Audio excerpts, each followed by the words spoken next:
At 7:02. Is my mic on? Can you guys hear me? Can everybody hear me? I don't know if my mic is on. Is my mic on? Okay. I would like to ask our student board member, Nina, to lead us in the Pledge of Allegiance.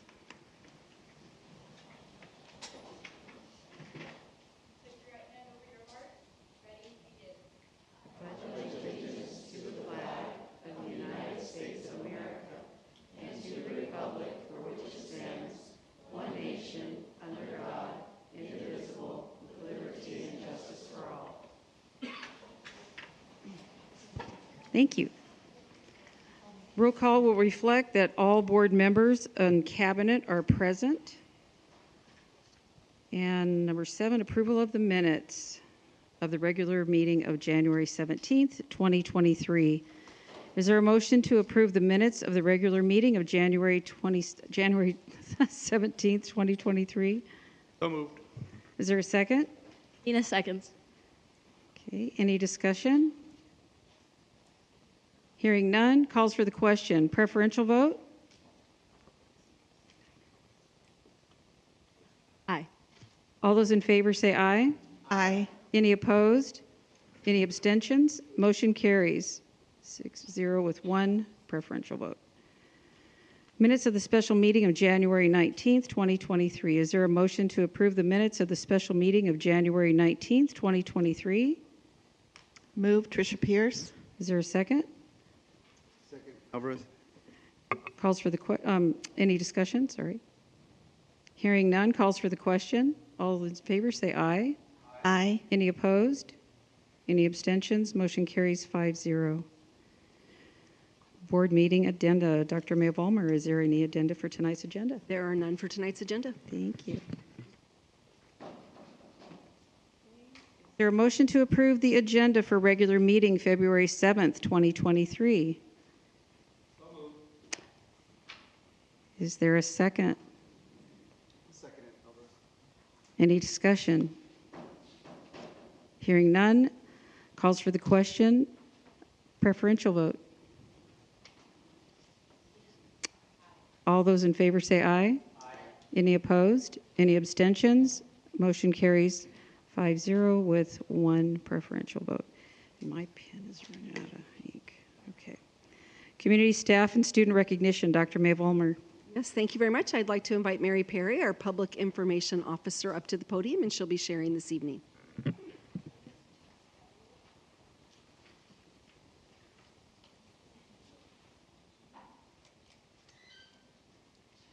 Good evening.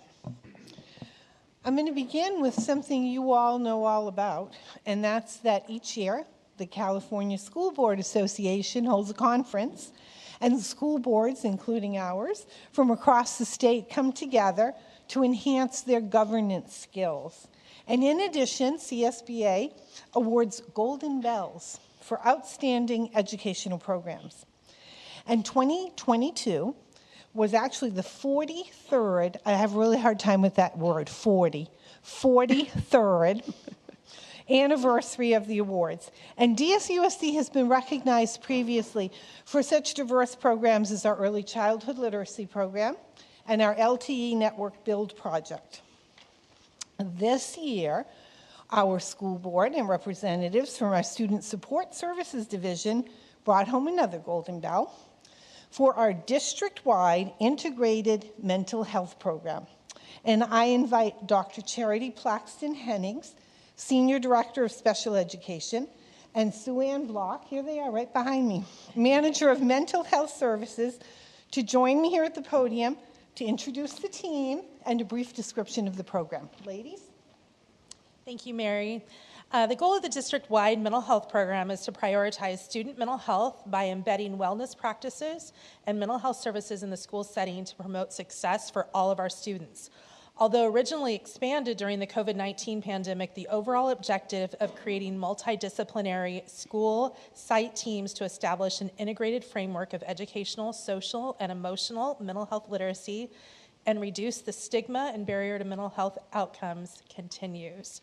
A big thank you to La Quinta High School, Palm Desert High School, Jefferson Middle School, and Indio Middle School, who led the way in implementing the evidence-based practices and data-driven decision-making to deliver a continuum of mental health services to students, for which we were awarded the Golden Bell. I'm going to ask Sue Ann to introduce our licensed mental health therapists that make up this team. Good evening, board members, cabinet members. I'd love to invite the team members on the school-based mental health team to join me. I'm just so honored to be in this position to have the support from Desert Sands to prioritize mental health for our students and our staff. So Kayla Bonifetti is not here this evening, but Katie Carranza, Laura Garcia, Joshua Howitt, Elena La Bastida, Patricia Leon could not join us, Patrice Lopez Dowry, Yadira Regla Cuevas, Elizabeth Venegas, Henry Vieta, it's a parade, and Jeff White. I'm so honored to work along these colleagues, and I'll say it out loud, I'll be bold, is we're the best in the county and the state. That's right.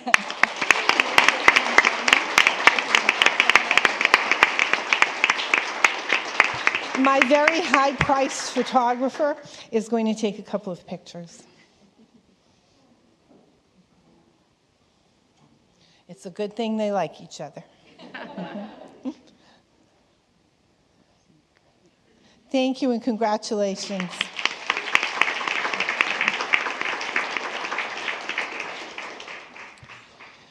This year's annual district-wide spelling bee was held on January 11th at Indio High School's Performing Arts Center. I know several of our board members were there. And there were a total of 21 participants this year, ranging from 4th to 8th grade. So this year's spelling bee began with the winner of last year's spelling bee leading the room in the Pledge of Allegiance. It ended with that same young man again accepting the award for his second year in a row win. But I want to first introduce you to our second place winner. I think is Nirvana Timmy here? Yes, Nirvana, you want to come up?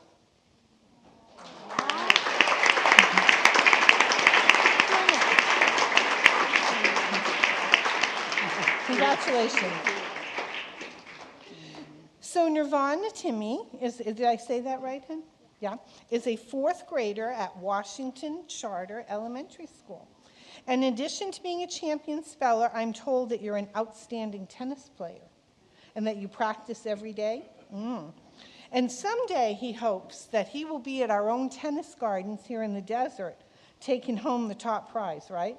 And we'll all be there cheering him on. And I'm told that your favorite subject is math, but that you're also an avid reader and a guitar player. Pretty amazing. So if I could have a round of applause.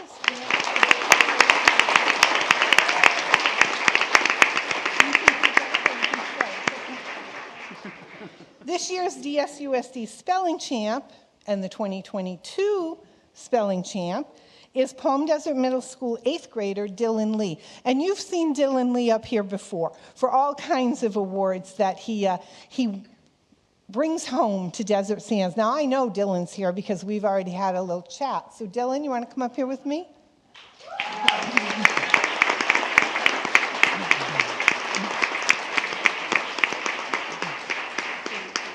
So if any of you read the Beacon Light, which is an online newsletter on our website, I have a quote for you from Dylan. You ready? Okay. Dylan said, "I often come across new words while reading books. Trying to understand unfamiliar words gave me an interest in spelling. Studying for the spelling bee is not just how I learned to spell, it's about learning things from many different languages and subjects. I studied for the spelling bee by spelling words with my dad and my mom, and his career goal is to become a doctor." I give you Dylan Lee.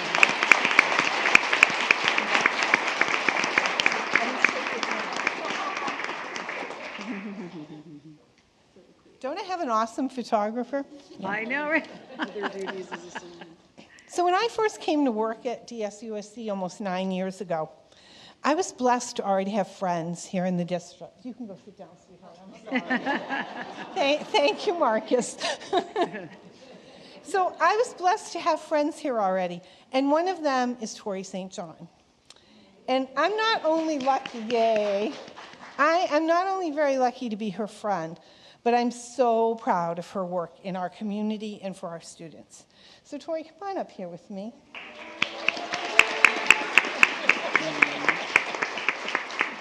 So Tori works for all of our students, but as you know, she primarily works with our Gay Straight Alliance clubs and our LGBTQ plus kids. And I so very much admire her work. She's definitely a role model. And I'm thrilled to tell you that this year, in just a few days, she will be receiving the City of Palm Springs Human Rights Community Service Award.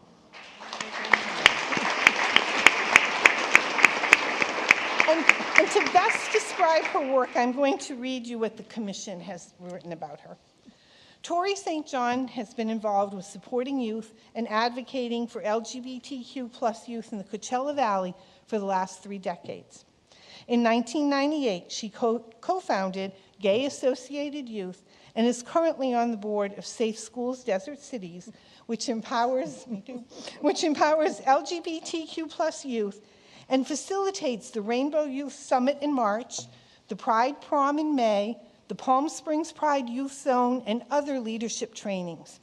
This will be her 26th year at Desert Sands Unified School District and in the Student Assistance Program, helping all students. She's been involved in the formation and the activities of our Gay Straight Alliance clubs at 5 high schools and throughout the Coachella Valley. My friend, Tori.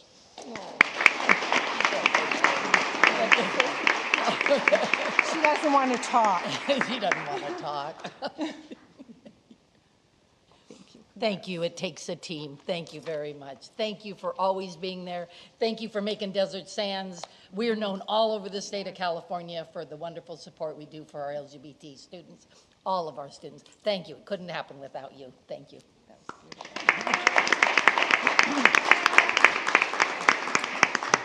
As you know, February is Black History Month, also known as National African American History Month. And the celebrations actually began in January as we recalled the work of Dr. Martin Luther King Jr. on a day set aside to honor the work of this fallen American hero. On Sunday, January 15th, Indio Mayor Waymond Furman spoke at the annual Valley-wide celebration. And joining him on the podium was a Palm Desert High School student, Genesis Triplett.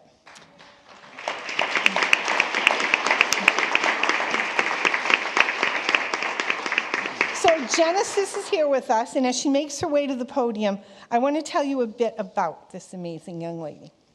So Genesis recently restarted the school's Black Student Union Club after it went dormant for several years, and I quote her comment to a reporter, as she noted that it was important to be more than just a bunch of kids in a classroom at lunch with nothing more in common than skin color.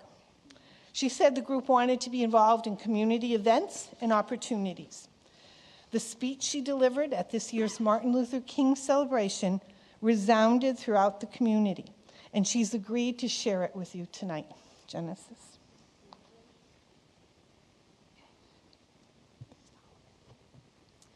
Okay, hello everyone. It's my honor to be speaking here tonight. My name is Genesis Triplett. I'm a senior at Palm Desert High School and a member of a club called the Black Student Union. I'm going to be presenting a speech that I originally wrote for the commemoration of Dr. Martin Luther King Jr. It was written not only to honor Dr. King, but also to voice some of the thoughts of my peers, to speak up and out for African American kids in the Coachella Valley, especially now that we're celebrating Black History Month. I know the impact that a speech of any kind can have, so I can only hope that my words and my delivery are equivalent to the purpose of my message. The theme of the MLK Day celebration was community or chaos. As we ponder that question, it's important to take a look back at where we started and how far we've come. Martin Luther King Jr. advocated for peace and unity in one of the most chaotic and dissonant eras our country has ever seen. He opposed violence even when it surrounded him and his people at every turn. Despite the injustice, adversity, and pain he faced, he was grateful to have lived at the time that he did. In his very last speech, King told the audience that he was happy God allowed him to live in that period and to see what was unfolding. That sentiment of appreciation is something that anyone could use from time to time. Recognizing where we come from may very well be the first step to acknowledging where we want to be. Now, ideally, I'd say that any of us would pick community over chaos, no matter what race or culture we represent. That's what people have always fought for, and what we're still fighting for today.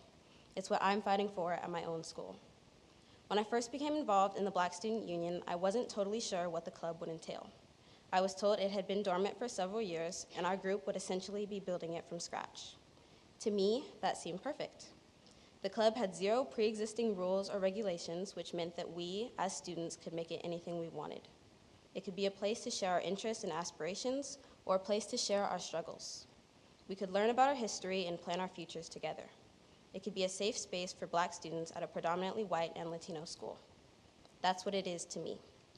But what I've noticed since joining the BSU is that it takes a little more effort to make a group of people truly feel like a community, to feel like we're more than just a bunch of kids in a classroom at lunch with nothing more in common than our skin color. We started to try and find our rhythm. We started to bring bits of Black history and Black excellence to our meetings. We shared scholarship opportunities, we talked about our experiences, and we continue to get to know each other day by day. We started to organize, planning fun excursions and getting involved in events and opportunities in our area.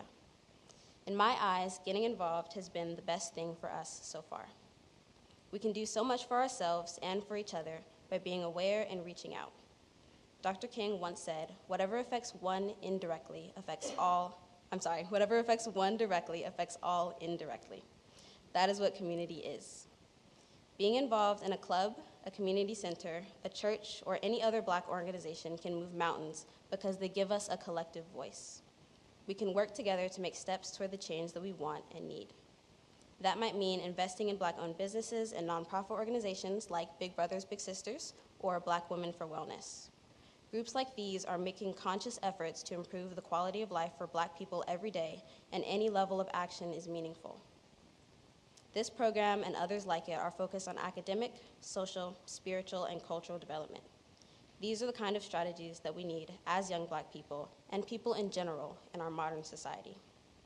Of course, I could list hundreds of programs, plans, initiatives, and theories that any one of us could choose to participate in.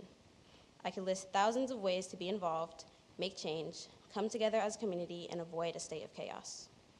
I believe that a healthy level of chaos is not only natural, but beneficial. Chaos, at the very least, means that we care about something. It shows a level of passion. Every great movement started with some sense of chaos, as every speech started with some array of thoughts and ideas. We can work through chaos and maybe even work with it. Organized chaos is defined as a complex situation or process that appears chaotic while still having enough order to achieve progress or goals. Any club, family, team, district, or community can utilize organized chaos. It doesn't require perfection or constant certainty, it only requires balance. If we're able to appreciate what we've already done and simultaneously acknowledge the work to be done on the path ahead, we will create a community that can always advance beyond the chaos. I'm inspired every day by the progress we've made so far, and forever hopeful for what the future may hold. Thank you.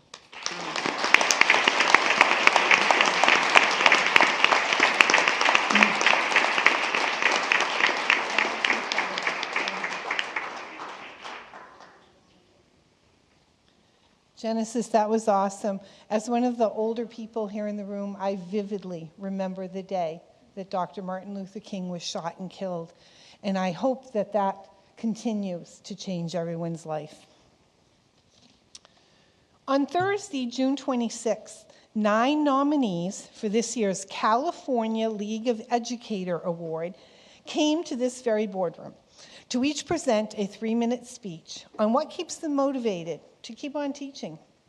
And they represented Region 10 of the California League of Schools, and that encompasses Inyo, Mono, San Bernardino, and Riverside counties. And I'm told that the sincerity and passion in the student-centered topic found Amistad High School's Catherine Stahl being named the Region's award winner. Her next step is the March 10th League of Educators State Conference for the announcement of the State Teacher of the Year. Here to present her with her award is Mike Barney Executive Director of the Instruction Services Division of Educational Services for the Riverside County Office of Education.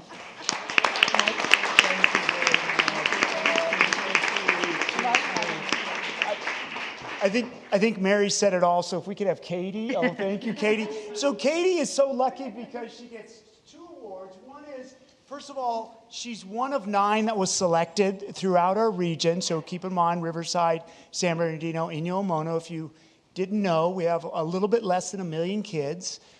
So probably about 250,000, 250,000 high school students. And she's one of the 9 that represents them. So she gets an award for just being a representative. Wow. But don't take the picture yet.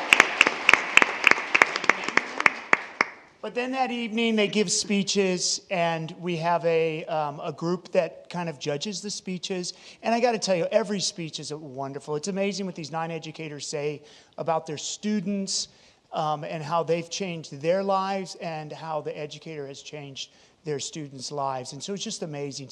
But Katie's speech touched the hearts of the panel, and she ended up winning and becoming our representative for Region 10. She'll go up to Sacramento, repeat her speech again, and hopefully she'll be our state California Educator of the Year. So we're hoping for that, okay?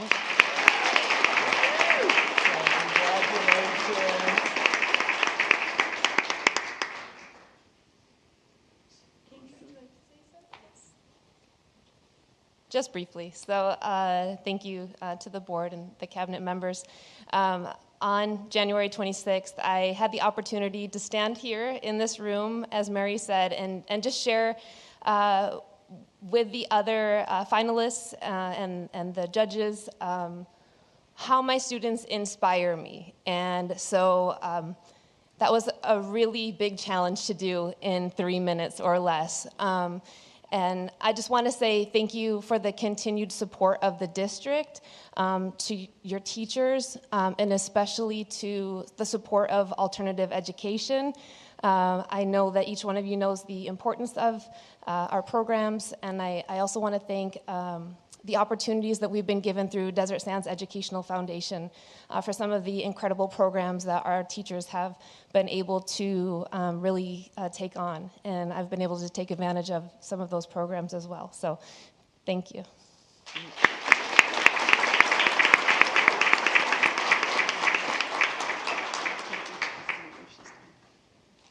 Okay, one more. This time we're not recognizing one person. I think we're recognizing it's about 85. Is that what it is, Laura? About 85 people at one time. So this week is National School Counselors Week. And I would like you to start by giving a resounding round of applause for the DSUSD counseling team. And I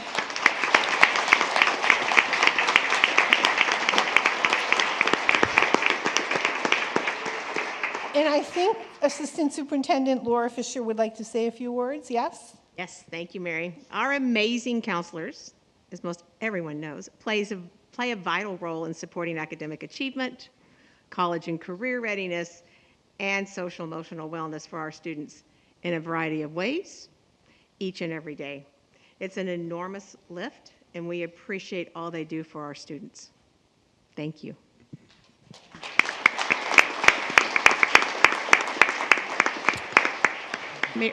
Mary, I'm sorry, are we going to have them stand? Absolutely. I Okay. was just going to ask Sean, are we just about through the slide, Sean? Or? Yeah? Okay. If you're here in the room and you're a SAP counselor or a schools counselor, please join us up front. Woo.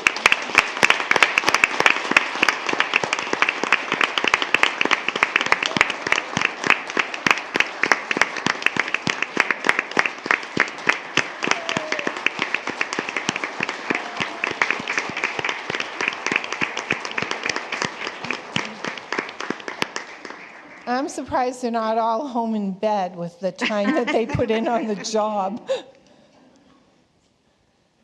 Thank you so much. Thanks. that's it for me. Thank you so much for allowing me the time to recognize our wonderful and incredibly amazing staff Thank you, Mary. and Okay. students. Introduction of new or recently promoted employees. Dr. Hyde.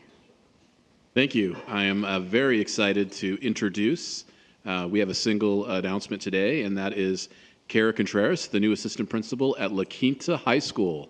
Come on up, Kara.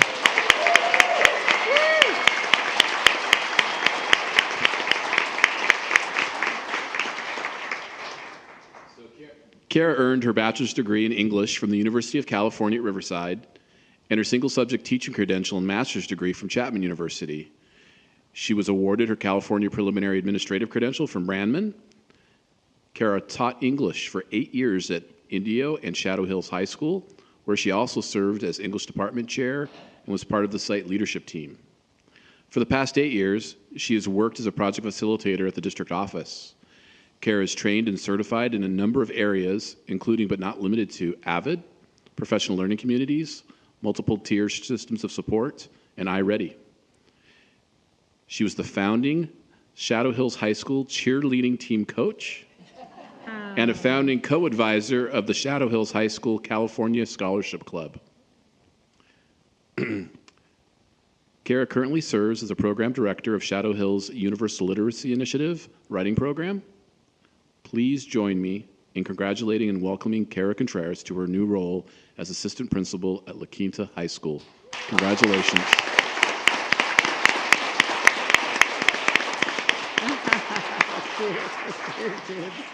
Kara, please say a few words, but don't forget to introduce your guests. Oh my goodness.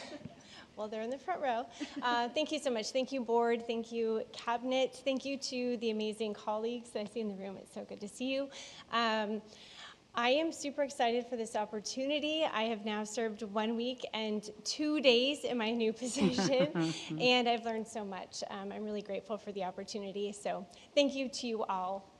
My amazing family is sitting in the first row. I'll start with, hi. My husband, we're going to celebrate 14 years this year. Carlos, I couldn't do it without you. Thank you. Our 3 amazing boys. Our oldest, Caden, is a 6th grader as he shakes his head. He's so embarrassed. He's a 6th grader at John Glenn Middle School.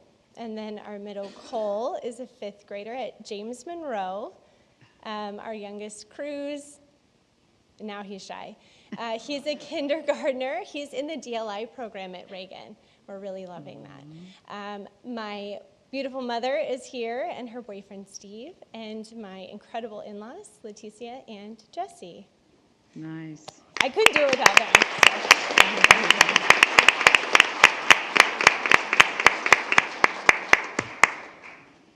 Okay, are there any comments from the superintendent or board members regarding the introduction of new or recently promoted employees?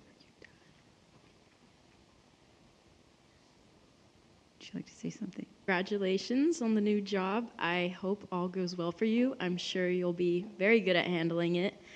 It's exciting having new staff anytime, anywhere. So especially at La Quinta, I'm excited for you. So congratulations.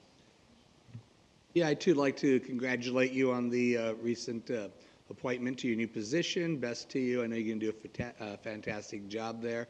You're going to love the site and staff, I'm sure. And I just want to segue because I know people will leave quickly, but I want to thank the counselors that are here and all the counselors in Desert Sands Unified School District for the fabulous job. I think there just cannot be a school run without a counselor who's there to support our children.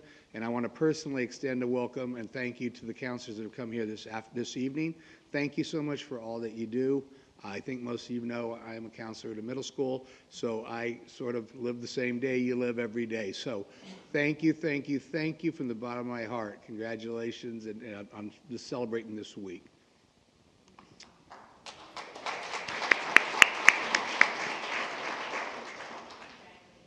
I know you'll do a really good job. We've talked in the past, and we went to high school together. To the counselors, too, thank you for coming. I know a couple of you. And to Mr. Duran, it's not just the counselors in our district, but the counselors in the other districts as well.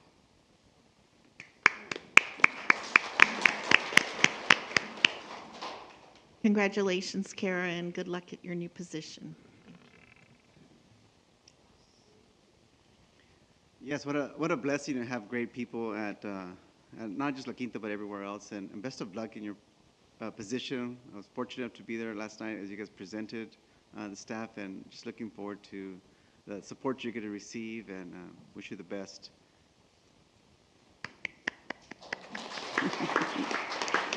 Congratulations, Kara. I love your family.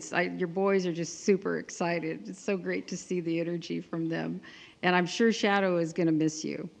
But anyway, congratulations, and I look forward to seeing you at your new position.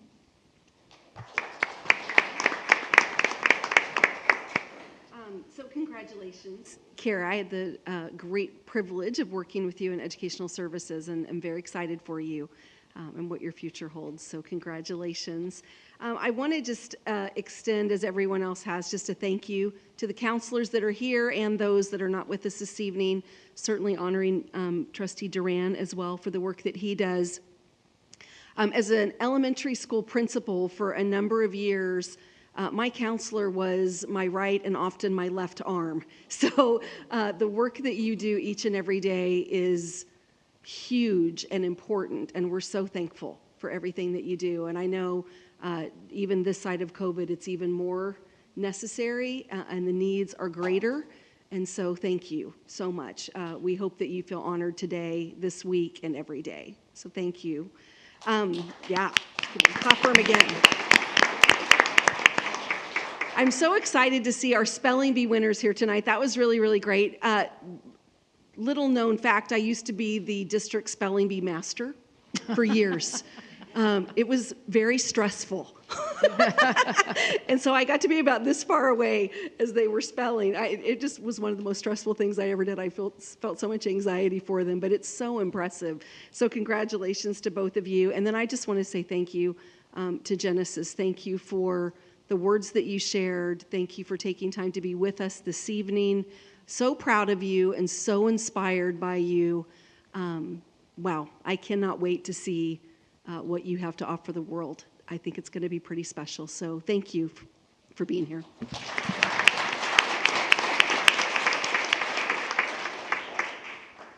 Okay. Information. Indio High School Future Farmers of America Club participation in the California Agricultural Education State Leadership Conference in Ontario, California during March 16th through 19th, 2023. Indio High School Girls Varsity Softball Team participation in the Kaylee Scholarship Association events in Orlando, Florida during April 9th through the 15th, 2023. And Palm Desert High School Varsity Wrestling Team participation in the California Interscholastic Federation State Championships in Bakersfield, California during February 22nd through the 25th, 2023. 13, staff conference items. Dr. Mae Vollmer. Thank you. We are going to start this evening. We have 3 presentations, but our first one is the ASB report from Palm Desert High School, and I will turn that over to our student board member. So, we have tonight in the house ASB, Mr. Grandmain, Miss Sag, and Miss Corral, who are also here. And we also have the main actor in this room somewhere. I'm not sure where he went. There he is. Okay. So we're all here because we're all very eager to show you guys our presentation video tonight. We feel it is definitely a fresh take on a way to present Palm Desert High School. We worked very hard, I know especially Aztec Studios did, making this production for everybody to see, and I feel it perfectly represents Palm Desert High School as a whole and kind of our key points and things we like to highlight about ourselves. So.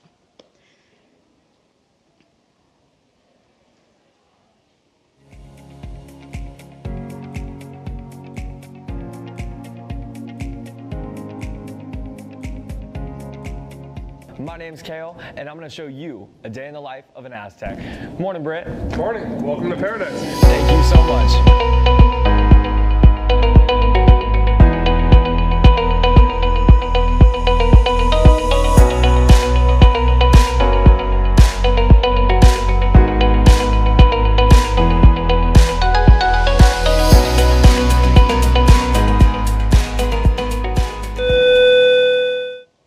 first period is AP Stats. Let's get going. Are you ready to learn about normal distributions and confidence intervals? I am ready to learn about both normal distributions and confidence intervals. I have this for you. Thank you very much. Okay, class, today we're going to learn about confidence intervals and normal distributions.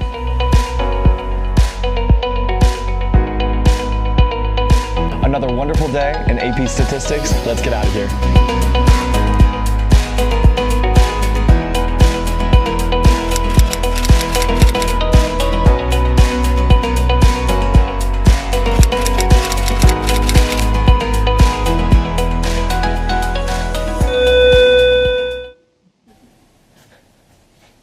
There you are. It's time for second period, which is AP Research. It's actually a part of the AP Capstone program. I am so excited to graduate with a Capstone diploma. I've been looking forward to it since freshman year. AP Capstone is a diploma program based on 2 year-long AP courses, AP Seminar and AP Research. AP Seminar and AP Research use an interdisciplinary approach to develop critical thinking, research, collaboration, time management, and presentation skills that students need for college-level work.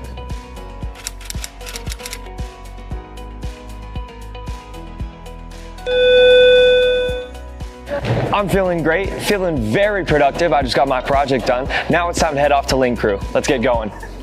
Together in Link Crew, we collaborate, we discuss, we help our amazing leadership classes like ASB and Aztec Impact to plan dances, rallies, assemblies, and anything else you can think of.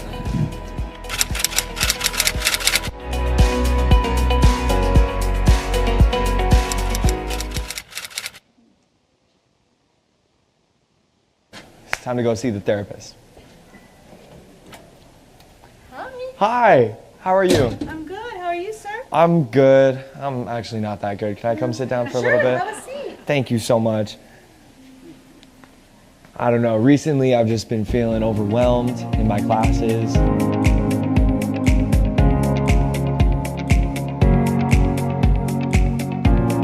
Thank you so much. Yes, no worries. Thank you for stopping by. I appreciate it. Wow, I'm feeling a lot better. Now it's time for office hours. Office hours is a 45-minute period on Tuesdays and Thursdays in which students can get late work, homework, schoolwork, any kind of work they need done. Office hours is for intervention and enrichment. Thank you. All right, I gotta take this test now. I'll be right back. Pretty sure I aced that test. That is stress off my shoulders. Let's get going.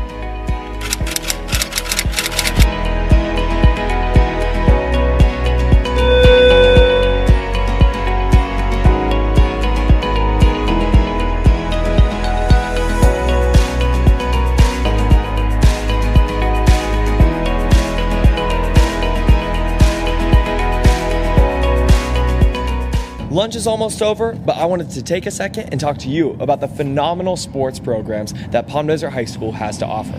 Palm Desert High School boasts 23 CIF athletic teams, along with multiple teams that are Desert Empire League champions and state CIF. As well, we have 18 student athletes who are signed to participate at the 4-year university level. An integral part of Palm Desert's atmosphere comes from the CTE programs, which include the engineering pathway, health careers pathway, film and broadcasting program, along with the professional theater, music, and dance programs.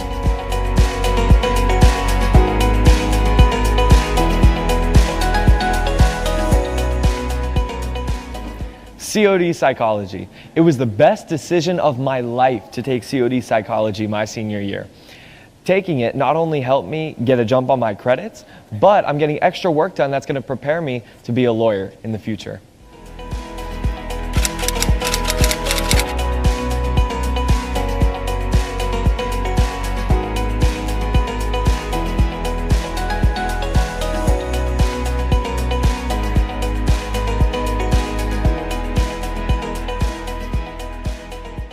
Thank you guys so much for joining me for a day in the life of an Aztec. This is Palm Desert High School, and it's been my pleasure to give you guys the tour.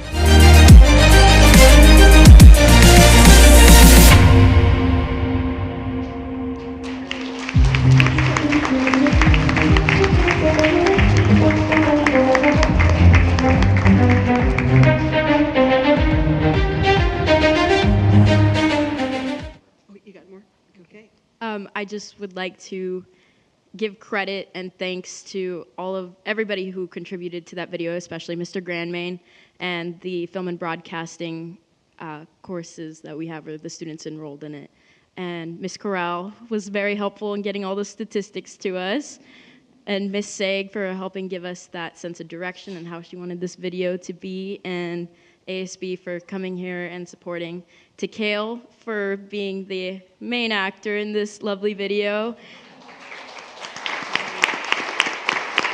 And also to Ms. Cuevas, who's in the back. She's our lovely on-site therapist,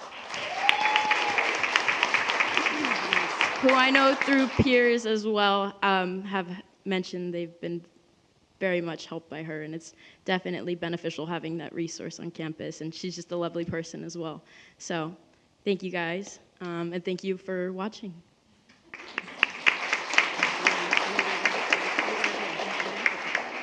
So, thank you so much for that. Amazing, and thank all of you for being here and for your participation. So proud of everything that you do. And we're especially proud to have had you serve as a student board member for the last 2 board meetings. And we have a special plaque that we'd like to present to you.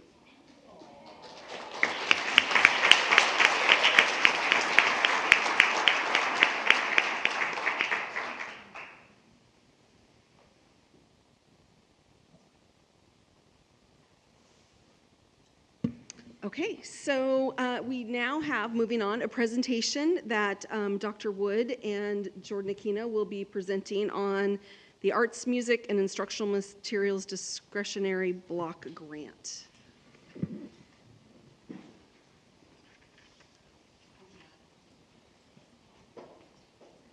If you would like to leave, well, unless you want to stay for this riveting thing. Thank you. Thank you so much. I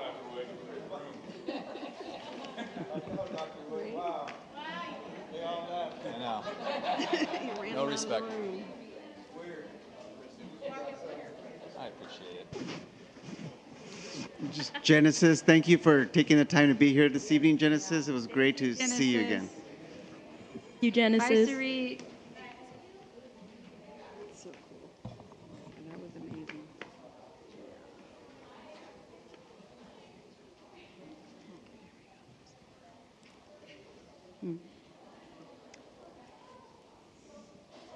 All right. Well, good evening, everyone. Myself and, there he is over here, Mr. Jordan Aquino are presenting this evening on the Arts, Music, Instructional Materials Discretionary Block Grant, which is a mouthful. The reason for that is actually in the inception of this block grant. Originally, when the governor proposed it over a year ago, it was just a discretionary block grant. When it went through the legislature wanted to have some influence on it. They definitely wanted flexibility with it, but they also wanted to have some influence, and I think you can tell just by the title how they did that. The block grant is started officially this year, 22-23, and goes through the 25-26 school year. So some allowable uses under the legislation, AB 181 and 185, falls into these 5 buckets. The first is standards-aligned professional development, instructional materials. The second area is professional development aligned to best practices for a number of things, including improving school climate, asset-based pedagogies, social-emotional learning, physical education, media literacy. Third area, development of diverse book collections that can be obtained for schools, libraries, classroom sets. The fourth area is under operational costs that can include retirement, health care costs, increases, and such. And then the last area is centered around relief for COVID-19 pandemic. So for us, in terms of alignment, and I think it's important anytime that we have any type of funding that it does align first and foremost with our vision and our mission. We want to be able to inspire and nurture one student at a time, and of course ensure that everybody's college and career ready. And as far as you'll see with what we have put together, it falls in line with that. In addition to that is our meeting the needs of our four LCAP goals, academic success, as well as college and career readiness, and then, of course, that school climate and culture. The third bullet, and I think this is a really important one, this funding is helping us provide opportunities to enhance areas that we typically don't receive additional funding for. And so I think that's worthy of that. And then again, it embraces, I think, the spirit of the funding with all of that, including operational costs, school culture, and so forth. So there was a collaboration, really it started last summer and it's continued. It started first and foremost with lots and lots of individual conversations with school site principals at all levels in terms of needs that they have and even in how the funding was distributed. It wasn't all that important for most getting funding this year because there was a lot of additional ESSER funding and so forth, but for some things this year, but mostly really moving into next year as funding starts to wean away. In addition to that, teachers and support staff. In a few slides, I'll talk about some of the curated resources we have that's really helped sites when they go to purchase items within these categories. What kinds of things, do they purchase, and what do we recommend? And so we got a lot of feedback from the sites on that, and I greatly appreciate that. And then as well as DSTA, we got some great feedback in terms of the overall plan, and we're able to make even adjustments with that as well. So this slide, there's a lot on this slide, but it really tells a lot in terms of what the plan is. First and foremost, and I should point this out, I have the next two slides. This slide is school support without any cuts to funding. And I should mention that in the May revise, the governor has proposed a reduction to this funding, which they've already given to us, at least the first installment of that, of nearly $5 million. And so there's a lot of opposition to that coming from a lot of different directions. And so what ends up happening by June, it depends. So we want to today present the plan as a whole, and then the next slide I'll talk a little bit about if there is that reduction in full or a compromise somewhere in the middle, what our plan is. So we really broke up, and this was a lot of, like I said, feedback from principals, in terms of multi-year funding, where we would give buckets of money on an ongoing basis, mostly not to overwhelm, and so there could be real intentionality in purchasing that. And then also one-time funding where they got a larger sum of money at that moment, and then if needed to establish some of the programs and get them off the ground that required that, they could do that. For sites that have that, it really provided funding for the next several years for ongoing costs. So the first one there is culturally diverse books, collections. We have that at all three levels, and that disbursement actually starts this year. The second level for multi-level funding are science leads, and I have that. It actually starts this year. And what that is that's we've had a new adoption at for science in elementary, and with the new adoption, they've got their materials and supplies, but really what they need is they need a lead at each site, and that lead can help provide that support, and they work directly with our project facilitator at the district level in terms of implementation of that curriculum. But for the secondary, middle, and high school materials and supplies, and then also the opportunity with PD. Third category, all three levels, visual and performing arts. And then our last categories at the bottom there are all lump sums. And so that college, STEM, and esports, they get a lump sum starting next year. And like I said, they have the opportunity if they need to establish some of that stuff, which requires some additional money, they have that opportunity. If they've got some programs established, it really help with maintaining what they have and enhancing that. The same thing as well as wellness centers, PD, physical education, and then also student leadership at our middle and high school levels. Now, if we have the cuts to the funding, we've put a list of really the items that we are prioritizing. If the full $4.9 million is cut, we would still fund, not in full, there would be some adjustments, but the first three items, the culturally diverse books, coded STEM, and esports, and then the science. As you'll notice there, you may ask, well, why is visual and performing arts dead last? And that's because of Proposition 28. Proposition 28 will bring ongoing funding to the district starting next year. The majority of it goes towards personnel, but there are materials and supplies part of that, and so we'd feel confident that through that funding we'll be in good shape. This slide is a little mismatch of everything, but when I talked earlier about the site support for purchases, it's real important that there's a lot of intentionality and careful purchasing with opportunities that don't come around often. And so this is where we got a lot of feedback from teachers and support staff and curated a lot of these resources. And so if they're digging into the coding or the STEM, there's resources. The little picture there actually is an outdoor physical education. I think that's the one that's actually over at La Quinta. So, how would we, go about purchasing something like that? What does that look like, costs and so forth?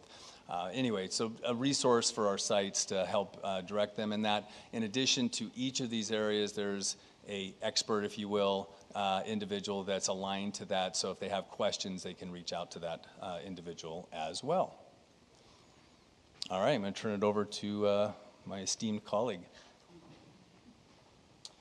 So here, based on the plan, this is a summary of all the things that Dr. Wood talked about in figure form, so you could see the multi-year, how that plan works. What I wanted to get into detail, and Dr. Wood alluded to it in the beginning of the presentation, is how the funds came about. So when the governor proposed his original January budget, he anticipated a significant influx of taxes from July all the way to December. What they didn't anticipate was an additional approximately $12 billion in additional personal income tax revenues for the month of April, and about $17 billion from January to March. So what that did was it provided the state with excess revenues up to $29 billion. And under Proposition 98, which we are in test 1 for this school year, requires that 38% of general fund state revenues are meant for education. And so that influx of revenues provided a one-time ability for the legislature and the governor to do things with. Now, there was a lot of consternation with that influx of state revenues, and that's because the legislature had an idea for art and music, and a lot of districts were putting pressure because the increases to STRS and PERS was a significant increase to school budgets. It was approximately 2% on the STRS part and 2% on the PERS side. And what does that mean to us as a district? It created a $4.3 million additional general fund obligation that we wouldn't necessarily anticipate. And so with that being said, we took a look at all the one-time funding that we've received. And our district is very intentional when it comes to previously the $141 million in PERS revenue, PERS in one-time funds that we received for learning loss mitigation and COVID relief. That $141 million hired additional counselor staff, mental health therapists, psychologists. We mitigated COVID. There was a number of things that we implemented. And by doing so, we also came up with mitigation strategies to make sure that we could fund this staff beyond the one-time funds. And the reason why I think that's important to know is we received information from the state beginning of this year that we were going to receive an additional $14.5 million. So a lot of those one-time funds came with significant pressure on all areas of our budget. And now the governor is proposing that they reduce that apportionment that we're discussing, the Art and Music Block Grant, by 34%. And to us, that would be a reduction of $14.5 to $9.6 million. Now, we're not sure where that's going to fall. We received 50% of our apportionment right now, and part of these funds we utilized to support personnel costs that supported our employee bargaining unit agreements. So that is built into the Art and Music Block Grant as well, and it's shown on the budget, the multi-year projection budget from the previous slide. So that's it on my part, on the financial part.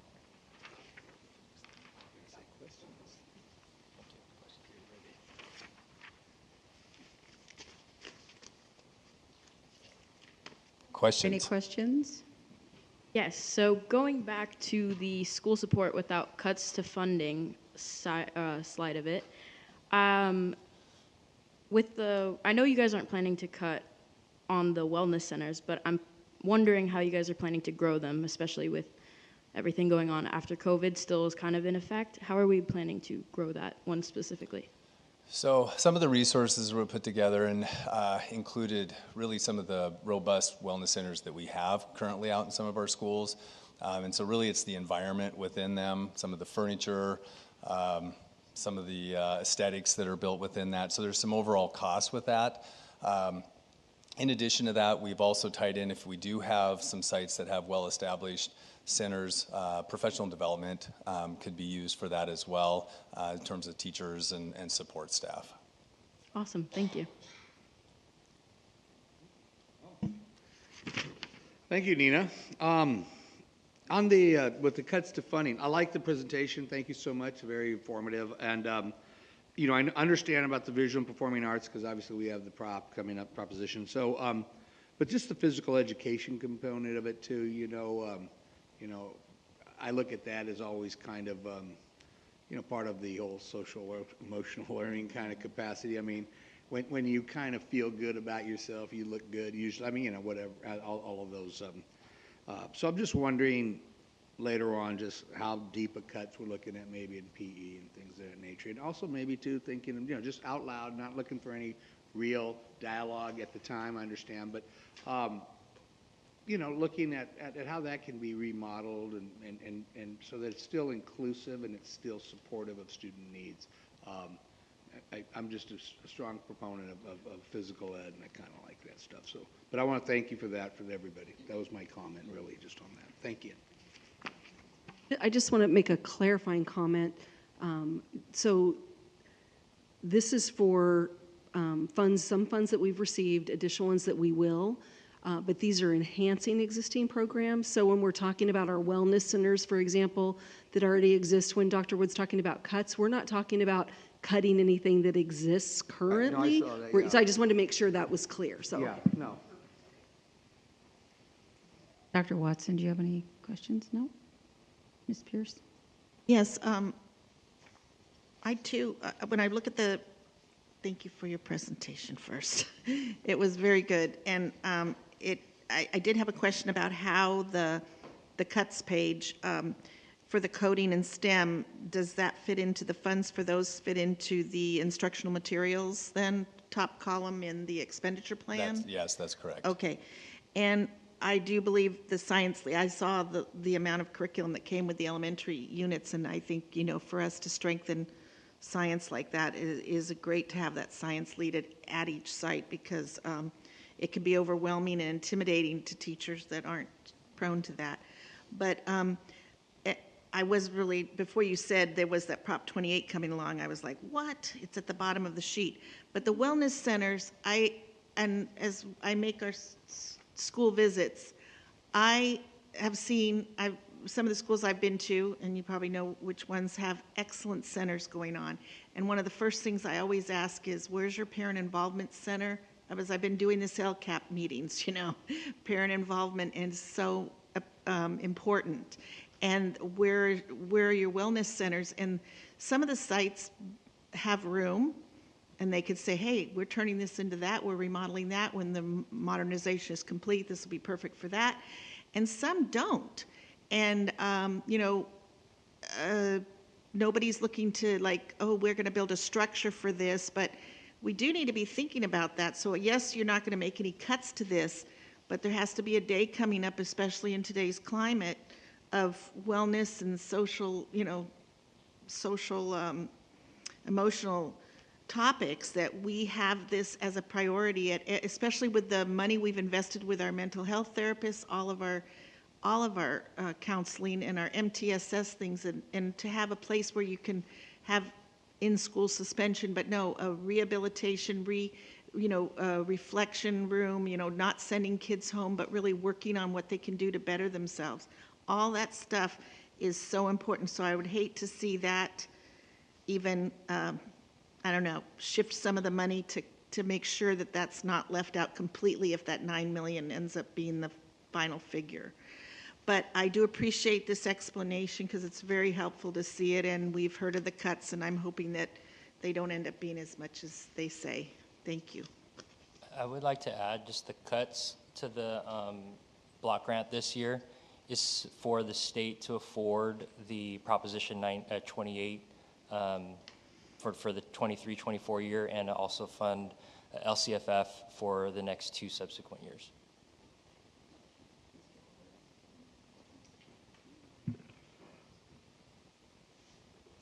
Thank you both for the presentation. I thought it was thorough and well informed. One of the comments I had just on the culturally diverse books, hope we don't just, it's not limited to simply books, but rather culturally diverse experiences that enrich our student body. And I appreciate the science leads. I think that's going to be very important to have to assist the principals. So thank you for the information on that. The arts are very important. I appreciate the funding that we got, even though it's one time. I'm sure we're always going to look to support the arts here. And additionally, you know, they are very soothing. I know Mike and our rest of you guys are concerned about our well-being, our students' well-being. And I believe that the arts are a great factor in that. So I hope we can, schools utilize those funds to augment what they are currently using, ensuring that we promote that and use it. Murals, whatever they can think of. But I just wanted to say thank you for the presentation. I have no comments, but thank you so much. Okay, thank you both. Our final presentation this evening is our suicide prevention policy, and I'll turn that over to Laura Fisher. All right, thank you so much. I have to say, as my team is walking up, I feel like a proud mom tonight. From our Golden Bell with our school-based mental health, and yes, Ms. Pierce, as you can see, we hired 2 more mental health therapists tonight, and we're continuing to build that program, which has a big impact on our wellness centers. And then Tori St. John with her award for human rights, and then our counselors. What can we do without them, huh, Mr. Duran? And so anyway, it's a great night. So in that presentation that I'm about to tell you about, it is our wonderful manager of mental health, Ms. Sue Ann Block, leading the team with Craig Christensen, our new principal at Lincoln, and Blanca Maldonado, our SAP counselor, to give you an update on our district suicide prevention policy. So I'll turn it over to you, Sue Ann. All right, thank you. Good evening, board members, cabinet members, students, families, staff, and community members, and those watching from home. My name's Sue Ann Block. I serve as DSUSD's mental health manager, and I'm joined by our Lincoln Elementary School principal, Mr. Craig Christensen, and Blanca Maldonado, student assistance program counselor. We're presenting on DSUSD's suicide prevention policy 5141.52. Considering the impact of COVID-19 and the mental health challenges that our students are facing, we want to review the procedures that DSUSD has in place to support the well-being of our students. Suicide is a sensitive topic. You'll learn in this presentation that talking about suicide is okay, and having a comprehensive suicide prevention, intervention, and post-vention plan equips educators and students to mitigate risk factors and increase protective factors. Schools are protective factors. The purpose of this policy is in place to protect the health and well-being of all students by having procedures in place to prevent, assess risk, intervene, and provide guidance on how to respond to a death by suicide. It takes a village to create a policy like this and look at procedures. Here on the screen, you'll see the number of individuals from diverse backgrounds and training that came together as a suicide prevention committee to review current suicide protocols available from districts throughout the state. And we adapted it and we created relevant modifications to fit the needs of our school district. We're going to be reviewing some terms that you may or may not have heard. Self-harm is defined as self-directed behavior that deliberately results in injury or the potential for injury. It can occur with or without suicidal intent. Suicide attempt is self-injurious behavior for which the person had at least some intent to die, may result in death, injuries, or no injury. And suicide, death caused by self-directed behavior with an intent to die as a result of the behavior. So why is it important for our district, for schools, to have a policy in place? Well, our children and our teens spend an abundant amount of time at school. So teachers and staff who are directly interacting with our students daily, they can recognize the signs of suicide risk and make referrals. In addition, protecting the health and well-being of our students is in line with school mandates. And it is an ethical imperative for all professionals working with young people in the school. It's impossible to predict a crisis, but preparedness is necessary for every school district. Furthermore, prevention programs and guidelines can help deter suicide rather than just acting in response. And having a suicide policy in place aligns with DSUSD's vision, mission, and values. I'm going to hand it over to Mr. Christensen. He'll talk to you about the impact on youth and give you some data. Good evening. So wonderful data. That's my wheelhouse. I want to just start off by thanking you for allowing me to be here with this committee. Unfortunately, suicide is the second leading cause of death for 10 to 14-year-olds, and it's the third leading cause of death for our 15 to 24-year-olds. On a side note, I want to tell you that statistic is the reason I'm here. I'm very passionate about this committee because in 2017, I lost a former student of ours in our district to death by suicide. And while I was attending her funeral and I was trying to sneak out the back door so nobody would see me leave, I ran into this person's father in the parking lot. And he came up to talk to me and thanked me for coming and embraced me and hugged me and said, the last thing he said to me was, "Mr. C, you have to help our children."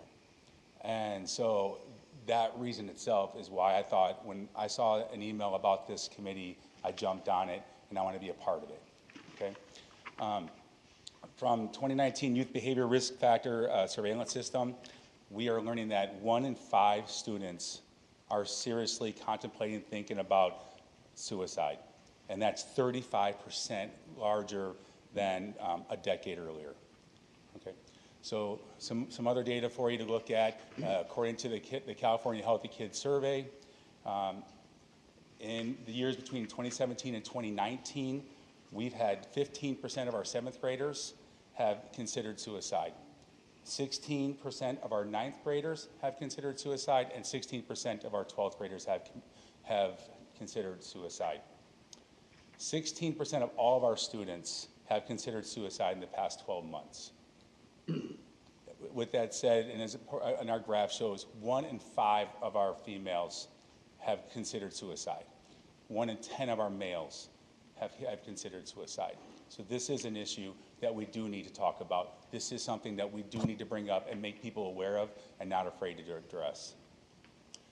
Locally, this data shows our teen suicide attempts, ideation, and self-inflicted harm. So again, this isn't just suicidal ideation. This is self-harm and just the attempts.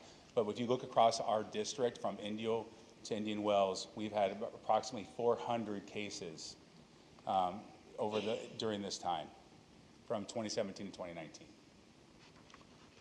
So what happens when we have these cases, and if we find out that a student has the ideation of suicide or we have self-harm, we refer them for a risk assessment. So one of our district employees, one of our wellness staff members, will do a risk assessment on the individual to see where help is needed.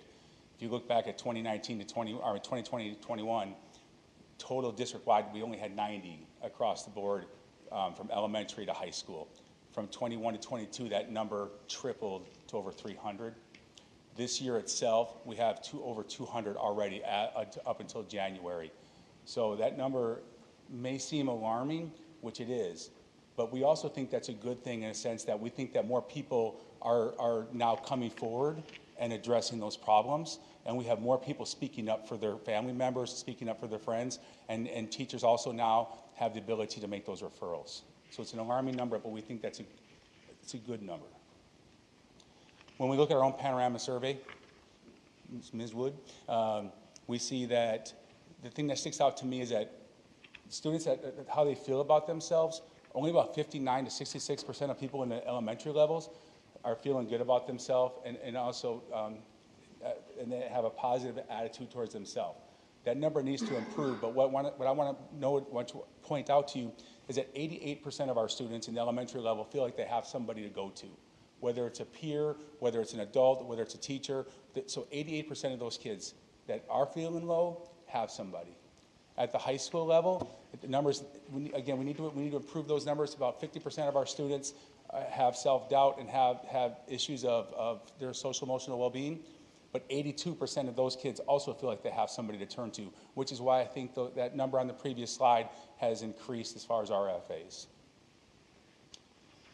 Suicide is preventable. It is, and we just need to make sure that it's in our schools, or make sure that we're talking about it, or making sure that it's not that hush word that it tends to have amongst our population. Thank you.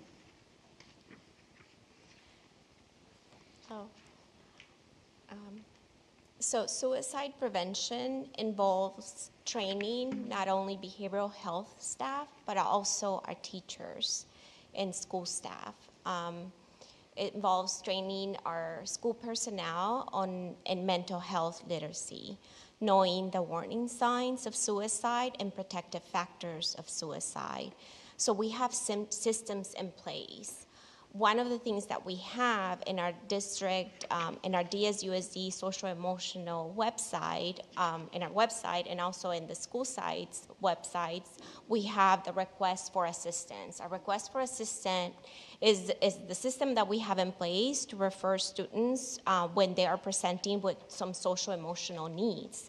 That could be from depression, anxiety, behavioral issue, attendance. So that request for assistance goes to the school counselor, and then it's referred to a multi-tiered systems of support. And from there, we have the discussion of, where we're going to refer, or what are we going to do, right, to provide the right interventions for the students, and also to monitor that progress.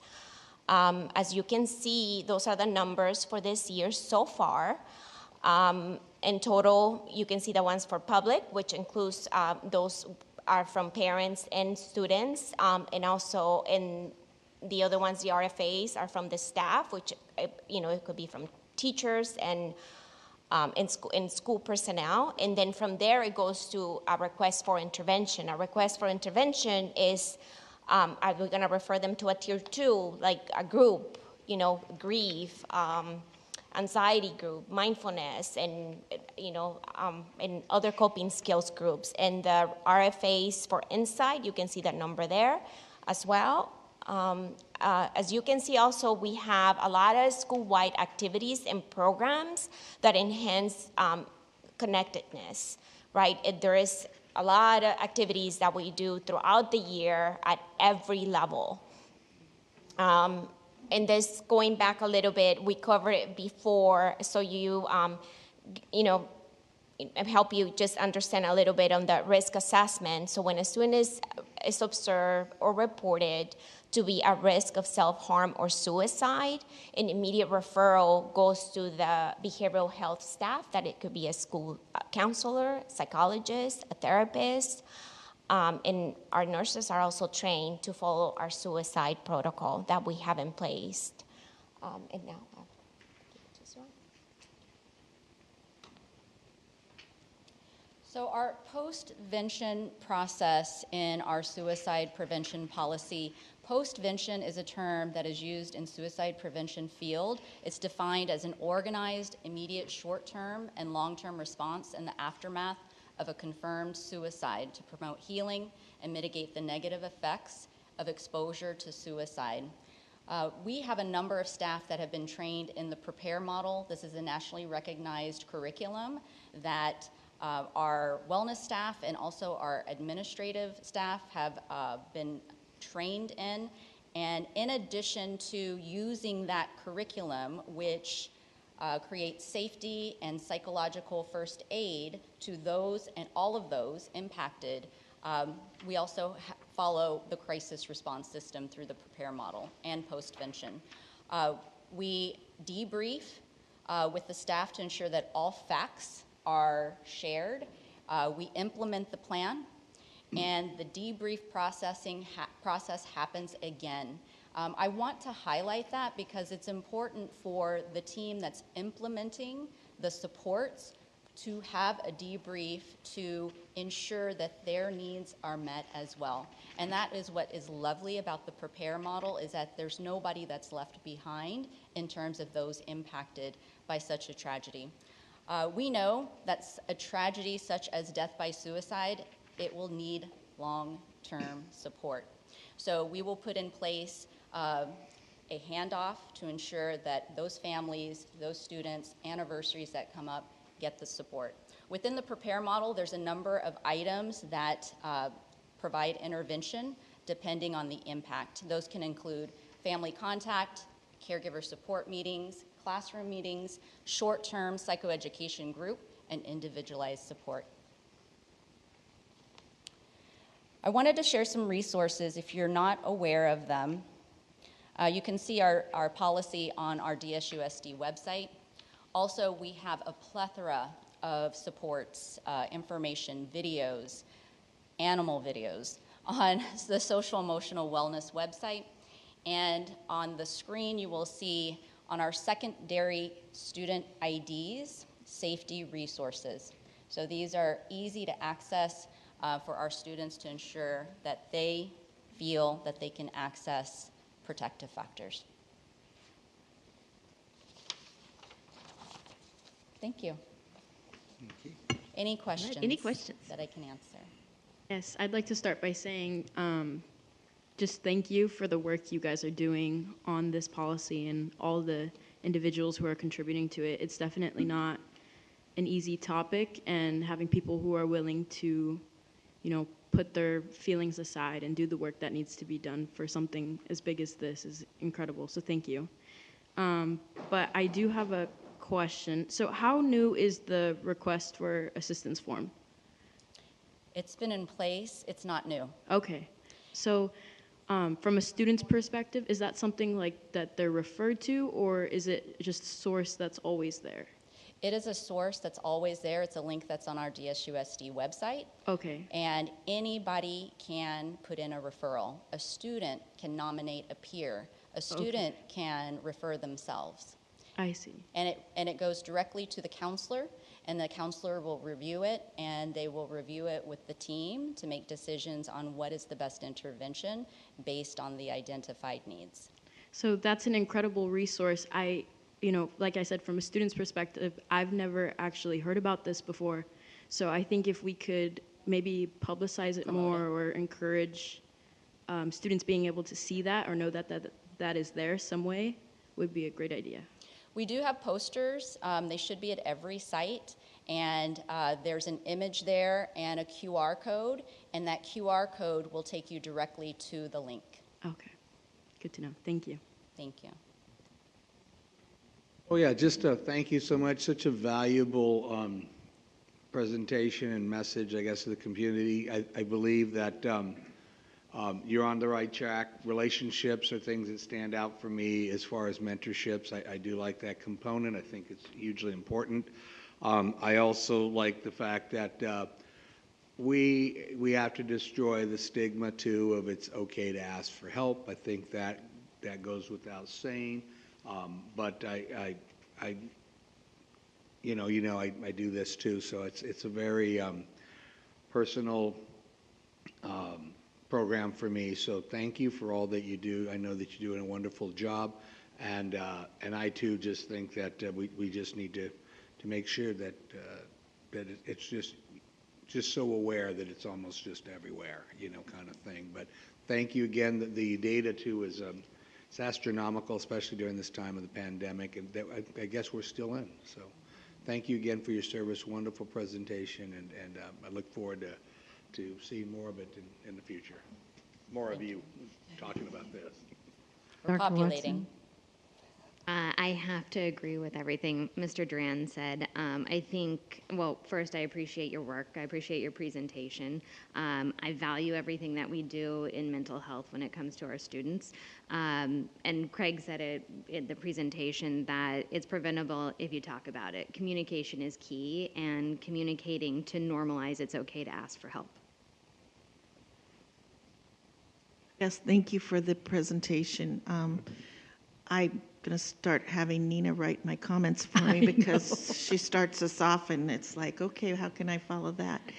Anyway, I do love to see that perspective from a student's point of view, and the fact that there is a poster somewhere. Yeah, we need to get the word out somehow more with somehow face-to-face with students, but also the fact that this generation, because of COVID probably, and maybe a little before, is much more open, and the adults around have become more open with talking about things. I think they are more willing to look at people's differences. I think if friends watch out for others and they're the ones making referrals, the more aware we can be of how people are around us, and that so many try to put on a good face when you really want to, the ones that know them best.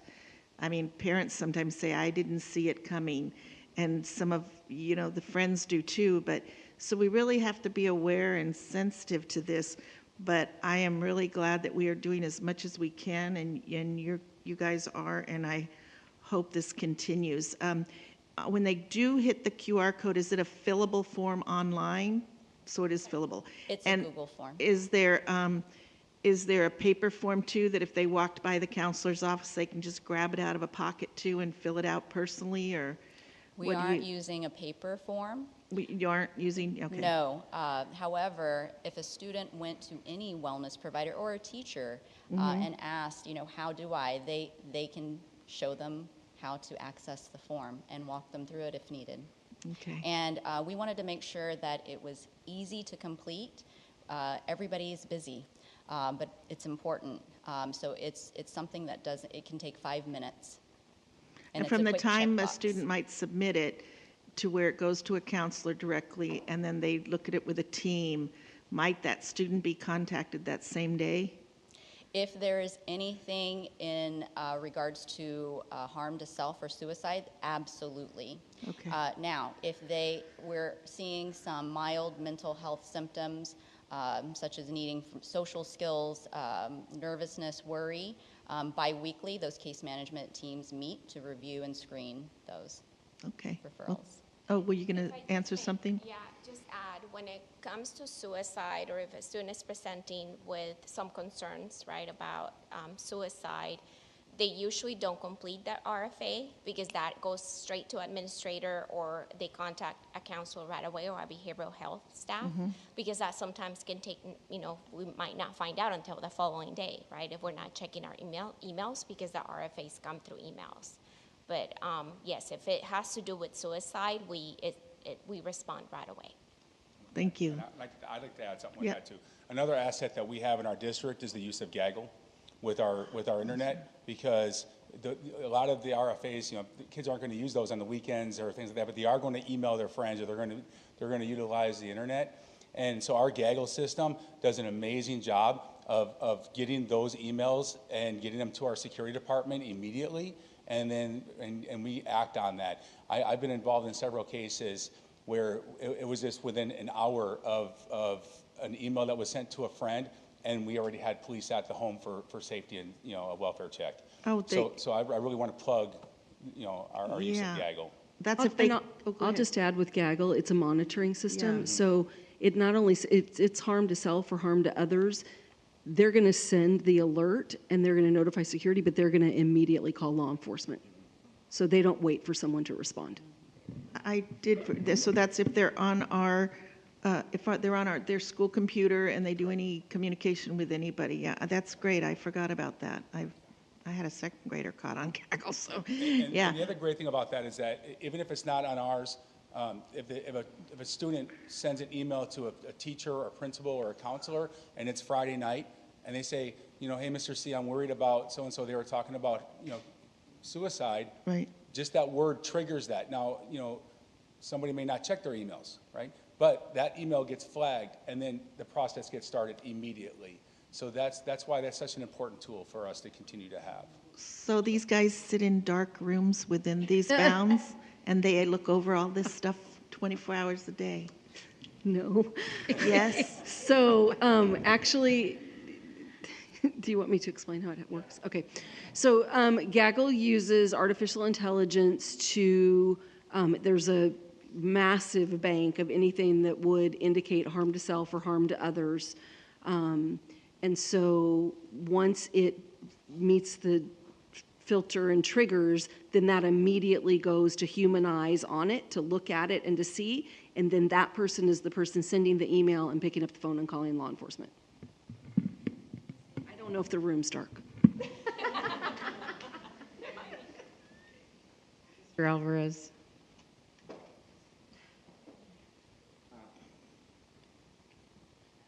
I want to echo the sentiments of my colleagues and the perspective that is brought to us and how important it is that we remember to ensure that we're getting the word across to our students. And related to that is the connectedness component, the prevention part. I appreciated that on there because it's, I think that's a critical component of avoiding all this when we have a sense of connection, a sense of community to our school, and that our school is supportive of our students. That's going to be critical in that. Additionally, you know, I had a similar question to Ms. Pierce is, in the referral process, what if it does come after hours? And so it's not part of Gaggle, it's a separate form. So if they don't do the Gaggle component, they just do the referral, is there any way to get that monitored somehow? Maybe our night patrol also gets CC'd on it, so those individuals that are up at all hours of the night, you know, can somehow alert somebody. I'm just trying to think about when someone makes that referral and you're just not checking your email after 5, how do we support those individuals? And you may already have a response. I think it's also part of the training, right? It's part of the training for our staff that they know if there is an urgent matter, they're not gonna do a request for assistance, but we're gonna maybe, you know, contact either law enforcement or a security office or administrator, right? So we can respond and get the help that we need. But it may come from a student. If it comes from the student, okay, so. Yeah, like we pointed out. Yes. So a student can fill out the referral. If and a they student, need support. Yes, that's something that maybe we need to, Yeah, I think it's a great thing for us to discuss. I will say that when I was at La Quinta Middle School, one of the things that we would talk about all the time is if it's after hours, email us. Because again, if I like, oh, I'm obsessed with it, but you know, I'm always checking my emails, right? But if I'm not, then that Gaggle will intercept that alert. So that was one thing. I think it's about communication and education. So you know, we have this RFA, but that's not the end all be all. We also have the use of our technology. And so I think it's important to try to educate our students and our families to go ahead and send us an email knowing that that email has another feature to get out for our kids 24 hours a day.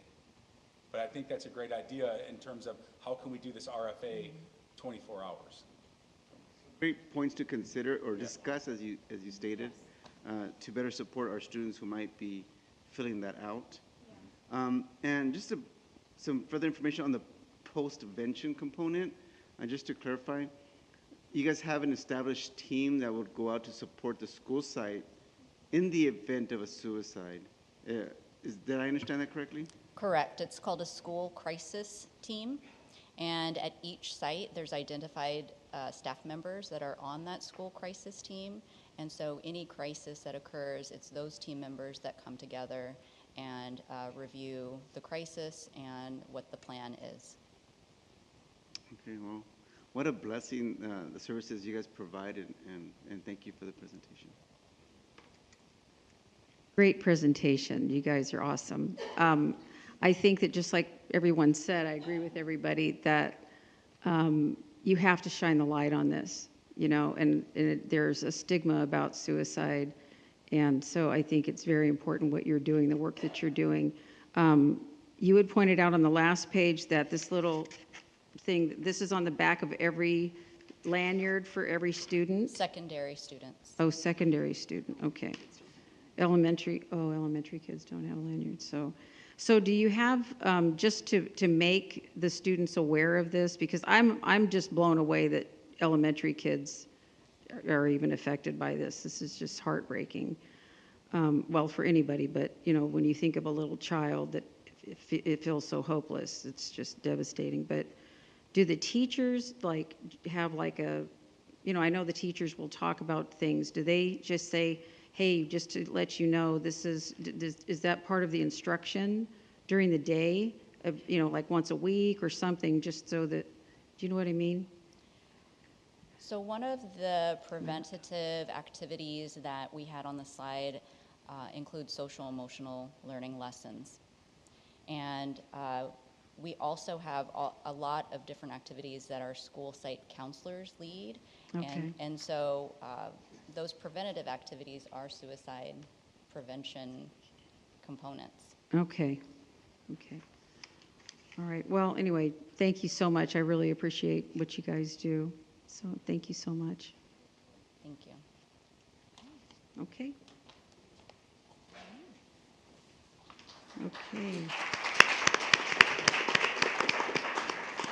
Okay, public hearing, there is none. Board and superintendent comments. Nina? Just thank you to all of the presenters we had tonight. All the information that got talked about was very important. Everybody did a fantastic job at presenting everything, so thank you.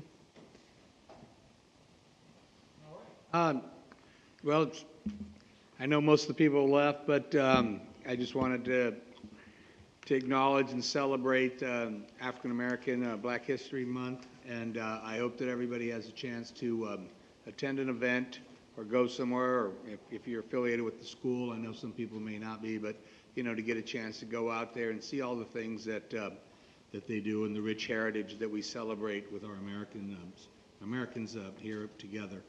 And again, that just goes to Genesis Triplett, I know, who was here earlier. She did an excellent job. I loved her speech. I've been to some of the monuments that they have in tribute to Martin Luther King and Washington, D.C., and if you ever get a chance, I think it's a very moving experience, and everyone should have a chance to see that at one time, or definitely study the history. So I'm happy that she's starting the new club, and I hope that's a real success to her. Again, we already mentioned about Counselors Week, and then Palm Desert. Nina, please let the ASB know what a fabulous job they did there and what a wonderful representative you've been here for your school. It's been a privilege to sit on the dais with you. Nina's bright and intelligent, and I'm stealing her notes, but don't let her know. And I know, Miss Patrice Pierce, you can't have her, okay? She's already signed a contract with me. You didn't know when you signed your name over here, right? That was a deal between you and I. Oh, yeah. Okay, got it. All right, but that's all. But welcome, everybody. Thank you, and happy February. Thank you, Nina, for being here. I told her in the beginning, don't make us look bad like she did last time. This last week, all of us actually attended the science fair, so I want to say congratulations to all of the kids that won at the science fair, all of the ones that are going to the county. Good luck to them. It was fun for me because a few of my patients were there winning, so it's always exciting to see them. I had a busy couple of weeks. I had a few site visits. I went to Franklin, I went to Adams, Truman, La Quinta Middle School, Indio Middle School, Indio High School, Oliphant, Shadow Hills, Desert Ridge, Van Buren, Roosevelt, and Dr. Carrion. My feet hurt. I want to say it was a good balance of new to Desert Sands principals and veteran principals, and just hearing different perspectives was very interesting. I want to thank all the principals so far that I've met with, because when I go to these visits, I don't go for 20 minutes. I go and I spend an hour to 2 hours of their time going and just seeing reality of what's going on at these schools and talking to them and just hearing what their needs are. So I appreciate that.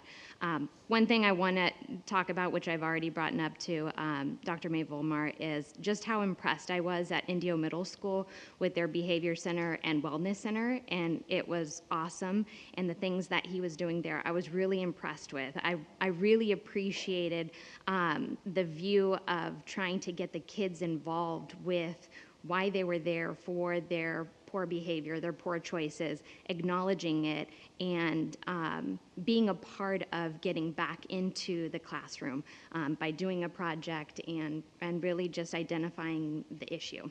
So hopefully we don't see them in closed session. That's it. Well, I don't know how many schools she visited. I think it beat, how many? You win. I think she wins. Mrs. Porras and I went together to Lincoln, Truman, Lexington Middle, Palm Desert Charter, Washington Charter, Carter, Indio Middle, John Glenn, Jefferson, and Madison. And it was great. Every school has some different aspect that they're proud of, more proud of, and that's new for them, that got improved on.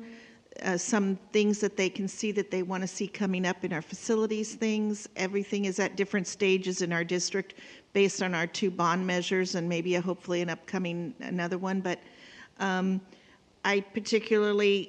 have to say that Indio Middle School and the Jefferson Middle School are really great models for this parent involvement and the wellness to bring the kids back in, not send them home for 3 days suspension, but have them work on, not get behind on their work, but also work on themselves inside. And just all the construction going on and how the schools are just working through it, say for Truman and Carter, they have challenges with that. The cultures of some of the campuses like Palm Desert Charter and Washington Charter were very inspirational. And I have to point out that I love Washington Charter's dedicated reading lab. When, the kids are going to the lab. I go, what lab are you talking about? Oh, the reading lab. And they have 4 dedicated teachers that they rotate through day. I mean, if you want to get consistent, and we really are saying we're trying to mitigate learning loss, these interventionists don't miss a day. And they are covered every day. Nobody is pulling them for subbing, and we all know that's an issue. But I was really impressed with the setup of that. The fact that Lincoln is finally getting their campus, the last little bit of the grass is going to open up, but the kids love it. That campus is so clean and new and bright, and that's the way we want them all to look like. So that's what we strive for. The other one I wanted to make a comment on was, I loved a Palm Desert, in Indio at Madison, I see PD, professional development. I loved their January 20th training where she's, the TK and K are working on the R in race, and then the next group of kids are working on the RA and C. It's a race acronym for the strategy for writing, just like Step Up to Writing, or what's the other one? Come on. Oh my gosh. I'm thinking Oreo, but it's not opinion writing. Oh, nobody knows. Anyway, we all might be doing some other step, but what it does is it's giving kids a structure for writing, because we used to just say, here, write a paragraph, but this way they know they need their topic sentence and their stuff in the middle and their conclusion, and it starts at a really early age, so they're getting a lot out of it. So I was really impressed with that. When I read in our Friday letters, we get that there was a group that went to a college exposition in LA, the students, and some of them were awarded, they received $19,000 in scholarships. They went with Dr. Strange and other people. And also the bus driver training that I learned about. You know, we think of what do all these different entities in the district do on a professional day when kids aren't there, but to hear about the different law enforcement and safety things that our bus drivers went through on that training day, and that was beneficial, and they really loved it because they were being given training that they could use and that was important. I could go on, but I didn't even get to speak about all the stuff Mary Perry brought because we didn't get to talk about it in the first chunk of time. Anyway, we are doing so many things in this district. It just is overwhelming, and I enjoy going to a lot of it. So thank you. Alvarez. A lot going on. Definitely want to acknowledge the counselors during their week and throughout the whole year. They perform such critical roles at our schools, and they are definitely a support system that we can't do without. So shout out to them and all their efforts on the students' behalf. And also to Genesis, I had an opportunity to listen to her speak when she spoke at the event in Indio, and definitely wanted to have her share her speech with us, and she was just very impressive, and just kudos to her and her thoughts that she put into words that really impacted us that day. So thank you to her for making time to be here with us. And to our Amistad teacher who's getting that award, that is huge. And so we wish her the best of luck at that state level, and we are so honored to have her part of the team. Science fair, a lot of great science fair presentations that we had a chance to attend to, and coupled with the gala was a great event. It was fun just to be in a different environment and just kind of enjoy the night. Things going on with the city of La Quinta. I had an opportunity to meet with some city officials and how we can collaborate on shared spaces. So we're still working on that component, and we look forward to bringing something forward. And we do have a resolution coming up. My understanding is something we haven't done in a while or at all. The proclamation. And so that's certainly a testament to the direction of where we want to be. And I had an opportunity to visit Roosevelt not so long ago when they had that snow day, and the principal was very challenging. He was like, let's have a race. So he got me up on that mountain of ice, and so we raced, but he was very athletic, competitive. So am I, though, so it matches. But it was great to get out and about and see the many things that we're doing.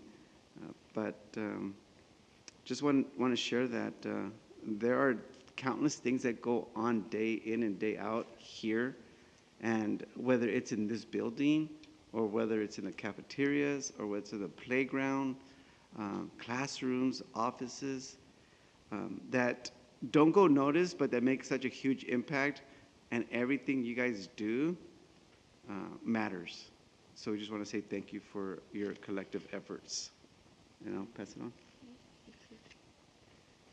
Okay, Nina, I just have to say I agree with Trish. I mean, every time you speak, I'm just like, oh, you're amazing. So thank you so much for being here with us, and I really look forward to you being here with us, and now I'm sad to see you go, but you've been an excellent representative of your school and brought so much to us, and we're better for having you here. So thank you so much.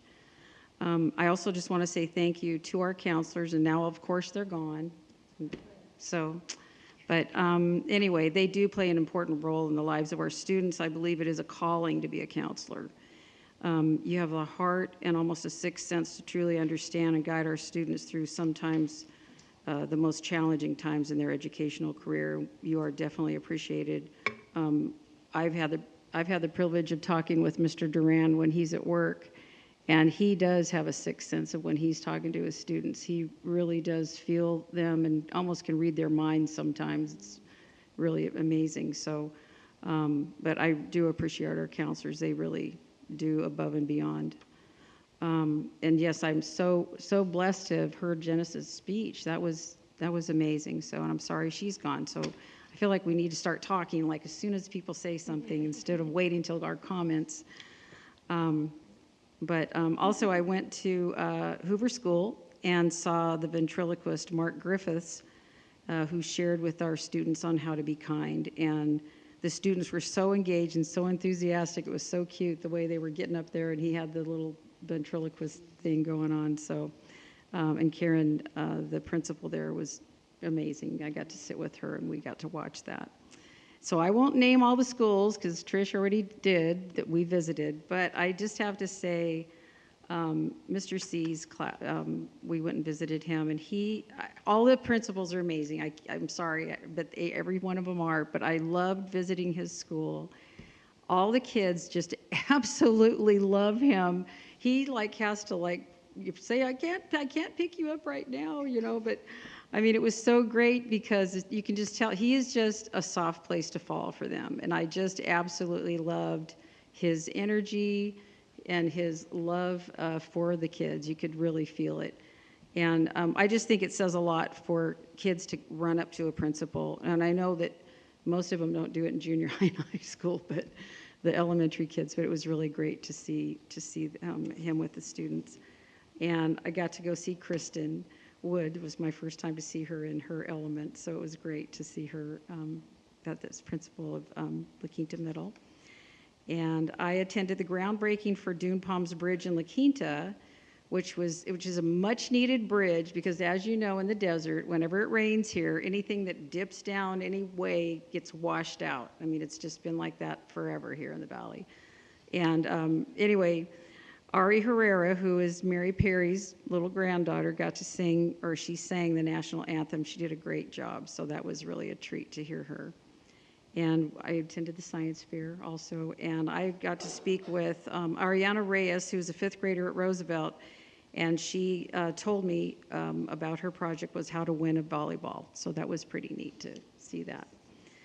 And attended the Desert Sands Education Foundation big gala that Sean Webb and the DSE staff committee did an amazing job. And anyway, appreciate you, Sean. You just are amazing. You do such a great job. And so I think that they raised quite a bit of money for that, and it all goes to for our students. So super excited about that.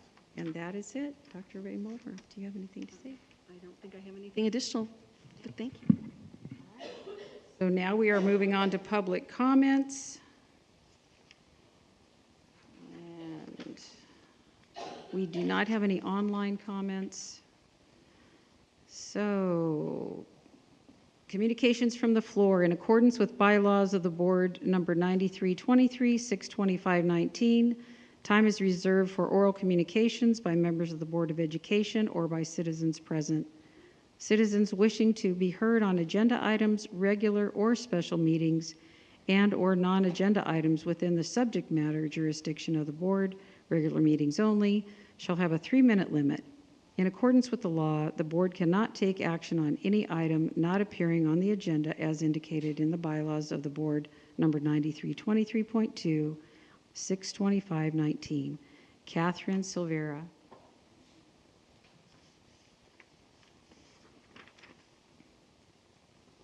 Hello, Catherine Silvera, art teacher at Ford Elementary. Art and music education is essential to elementary students. I'm happy to see that the block grant includes the line for elementary schools, and I hope with Prop 28 funding, we will get art and music education at every elementary school. Our district has 19 elementary schools. Only 7 have a music teacher. Only 6 have an art teacher. The following is not a way to discourage, but to help with future planning and budgets.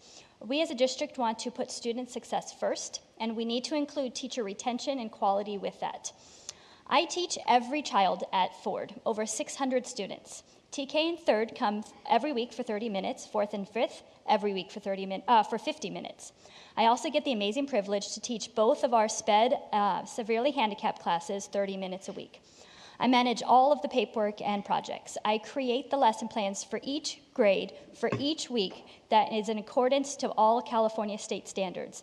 I make every lesson adaptable to each and every individual 504 and IEP at the school. Last year, this included 180 Gen Ed lesson plans and projects and 30 unique SH plans and projects, all incorporating each individual student's IEP goals. I co-create and host after-school art fests on unpaid time, all while stocking, managing, and cleaning the art lab with mere minutes in between each class. I have students in my classroom all day, every day, same as every classroom at Ford. Supplies for 600 students add up. My art lab is funded by the PTO, and I donate my salary, my $200 a month in supplies. When I first started, I ordered supplies from the warehouse, and it took literally months for it to trickle in. Now the PTO uses Amazon, and it's 2-day shipping.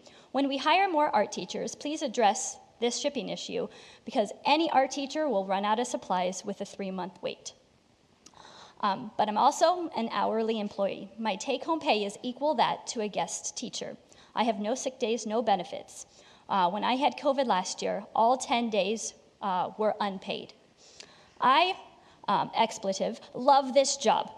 I took this job knowing all of the above. I love the Ford, I love the students, I love the staff. It is my home. I see art and music change students' lives.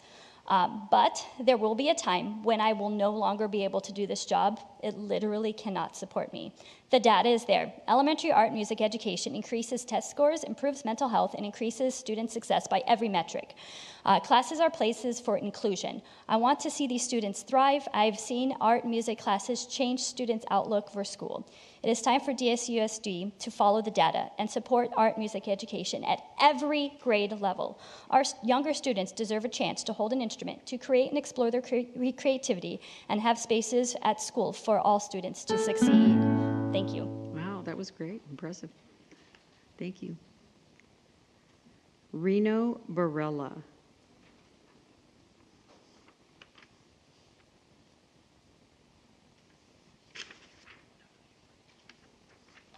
Good evening, everybody. I'd just like to start out with a little quote I heard: "Who protects our children protects our world." And hats off to you, Nina, at the end, with your question, bringing awareness. Here you're a student, and you didn't even know that the counselors had that for the students. I thought that was pretty strange, all the money that gets spent for adding more counselors to the school, and here a student didn't even know it was available. I'd also like to shout out to, I don't know your name, but your glasses up above your head.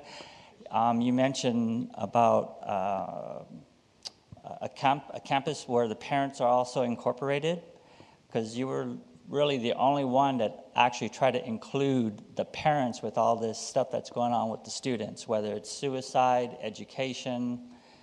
You were the only one that tried to incorporate the parents. And you know, without parent involvement, because unfortunately the students do spend a lot of time at school, and maybe that's the reason suicide is up. Maybe that's why a lot of students have stopped going to school, because the parents aren't included. And I know all of you, at one time you were students. We had PTA, parents always got involved. We knew what was happening with our kids, and we knew that if we didn't come home by dark, we'd be in trouble. All that is gone, and without the board here, teachers, counselors, not including the parents who would die for their children, you're going to miss the whole boat of protecting his children and stopping the suicide rate. And again, I'd like to close by just saying, who protects our children will protect the world. And it's biblical too. And I know all of you have gone to church at one time in your life, and you know, you can read Matthew's 18:6, and it talks about whoever harms a child, you know what happens. They put a millstone around their neck and they cast them out to sea. And Isaiah 11:7 is another one. A child will eventually wake us all up, and that's what's happening. Everything has trickled down to the child. This whole, I call it a plandemic. It comes down to what's happening to the kids right now. And there's doctors up here, and you know that the shot, the mask, none of that did any good, yet they were trying to get it down to the kids.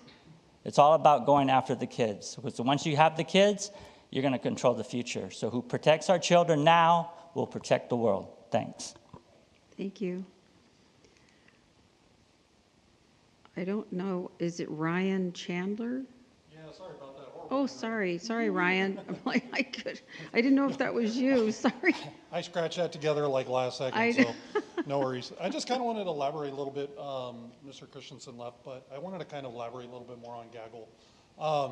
Us at night, we kind of get the bulk of that, like after hours. So I know there were some questions into that, but it's a great tool. It's an absolutely amazing tool. I know just from firsthand experience when we're talking directly with like law enforcement or working with the counselors, the principals during the at night, those that answer and respond, like Mr. Christensen, he's constantly on it.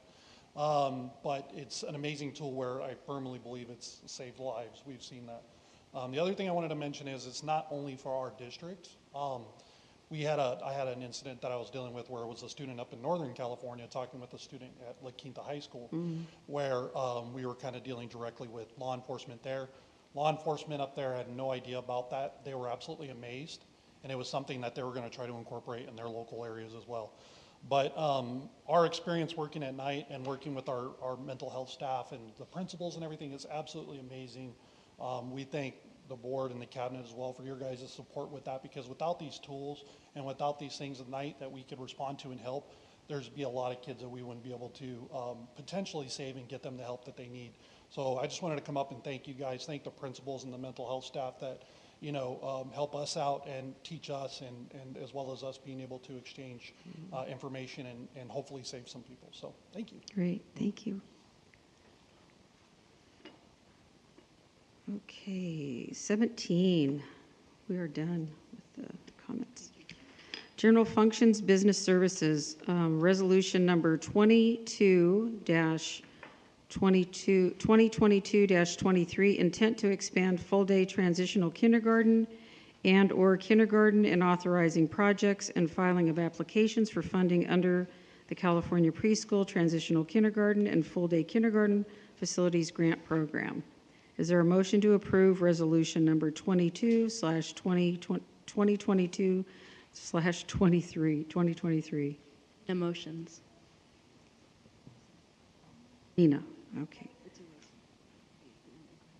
Okay, second? Okay. Is there any discussion? Hearing none, since this is a resolution, it will be a roll call vote. Nina? Just aye. Aye, thank you. Duran? Aye. Dr. Watson? Aye. Ms. Pierce? Aye. Mr. Alvarez? Aye. And I say aye. So the motion carries 6-0 with a preferential vote.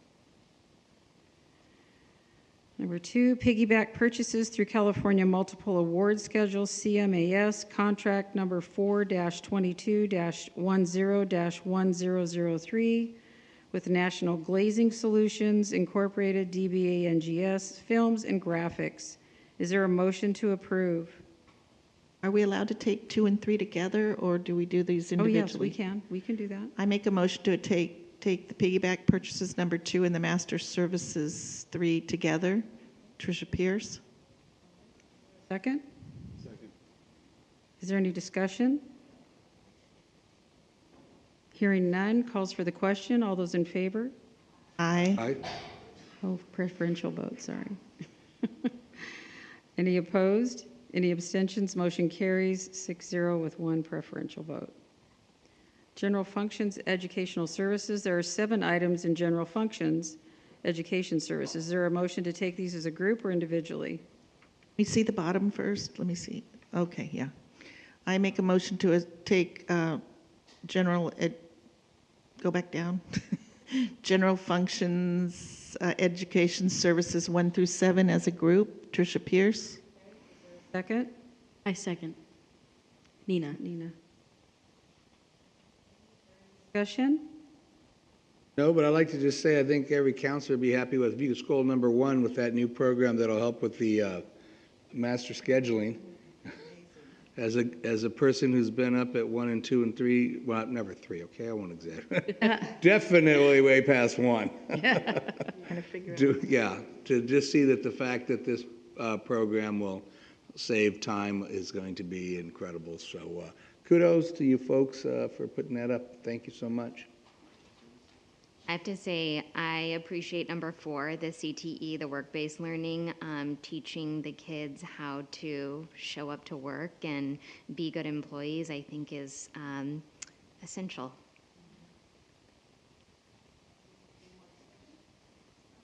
None? Preferential vote? Aye. All those in favor say aye. Aye. Any opposed? Any abstentions? Motion carries 6-0 with 1 preferential vote. Okay. 19, General Functions, Personnel Services. Since this is a personnel item, our student board member will not be voting. There are 5 items in General Functions, Personnel Services. Is there a motion to take these as a group or individually? Okay. Okay. Number 1, Employment Incentive Memorandum of Understanding between Desert Sands Unified School District and Desert Sands Teachers Association. Is there a motion to approve? Make a motion to approve. Tricia Pierce. Second? Second it. Is there any discussion? Yes, are you going in order? Yeah. Whoever, no, it's Whoever, it random. doesn't matter. Random. Yeah. I do respect the process that took place in the negotiations process to come up with this, and I do look forward to in the future for the personnel that feel left out or were not heard at that time that, this can be rectified hopefully in the future in some way that will help to alleviate that issue. But I do support this at this time. Discussion. So I wrote down what I wanted to say just so I can be concise and not ramble. I understand the complexities and challenges to find staff. I also understand the importance of retaining staff and creating a positive work morale. Due to the times we're in, the immediate need to hire some of our hard-to-fill positions, and in order to stay competitive with other districts, I fully support incentivizing new hires with a sign-on bonus and the stipulations attached to that bonus.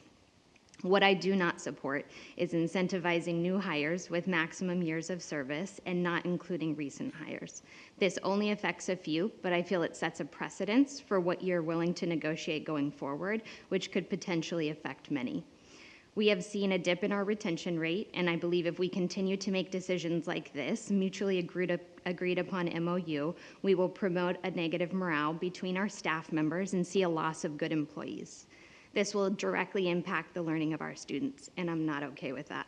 I'm disappointed with some of the communication. I'm also disappointed with some of the lack of communication. Dr. May-Volmar, if we are a district that is fully embracing equity, this should also include pay equity. I feel we can do better now. For those negotiating, we should do better going forward. Any more discussion? Yeah.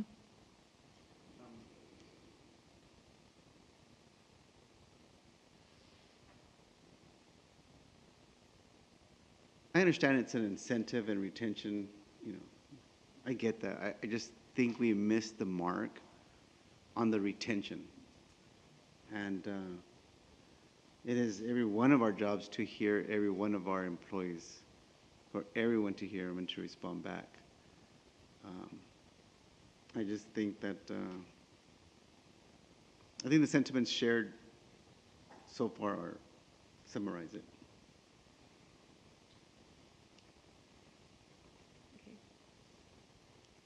Well, I was having a hard time with this because I feel the same way. I believe that retention is important. I believe that the incentive is very important. And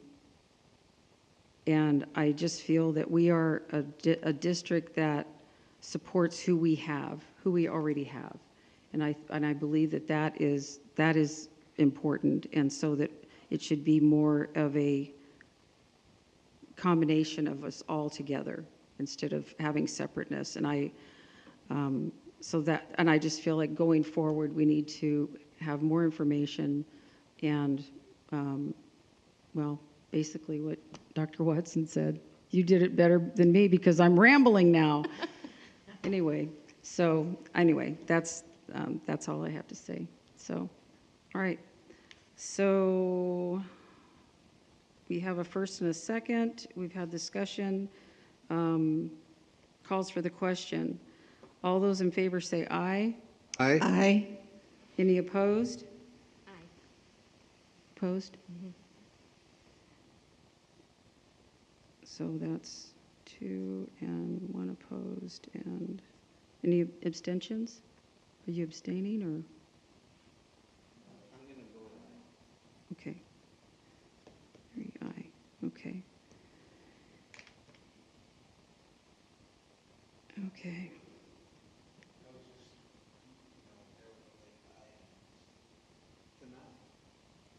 An aye is an aye. Aye is an aye.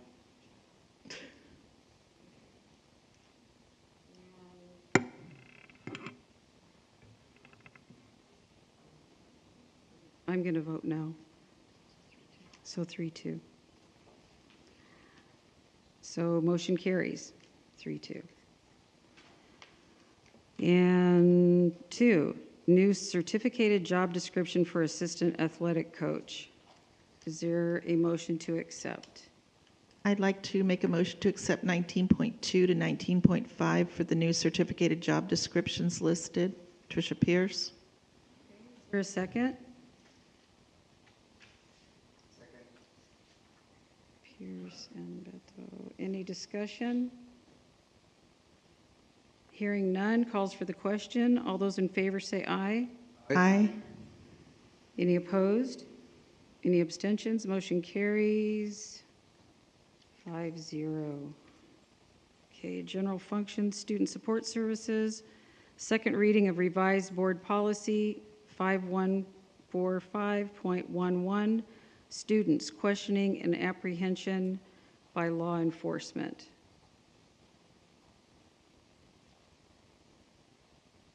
Okay, is there a motion to accept 20.1?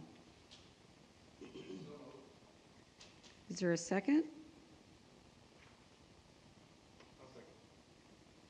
Is there any discussion? Hearing none, calls for the question. Preferential vote? Aye. All those in favor say aye. Aye. Any opposed? Any abstentions? Motion carries 6-0 with 1 preferential vote. Okay, general functions superintendent. Proclamation declaring February as Black History Month. In 1915, Dr. Carter Goodwin Woodson, noted Black scholar, founded the Association for the Study of African American Life and History and initiated Black History Week on February 12, 1926. By 1976, it became official with President Gerald R. Ford declaring February as Black History Month and calling on the public to, quote, seize the opportunity to honor the too often neglected accomplishments of African Americans, end quote. Desert Sands Unified School District's Board of Education observes and honors Black History Month and encourages educators, students, and families to learn about the heritage and achievements of African Americans through appropriate programs and activities. The Desert Sands Unified School District Board of Education does hereby put forth this proclamation to honor Black History Month and recognize the tremendous contributions made by African Americans. Is there a motion to approve this proclamation? So move. Second.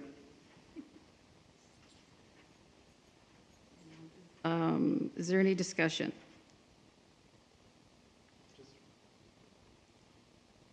No?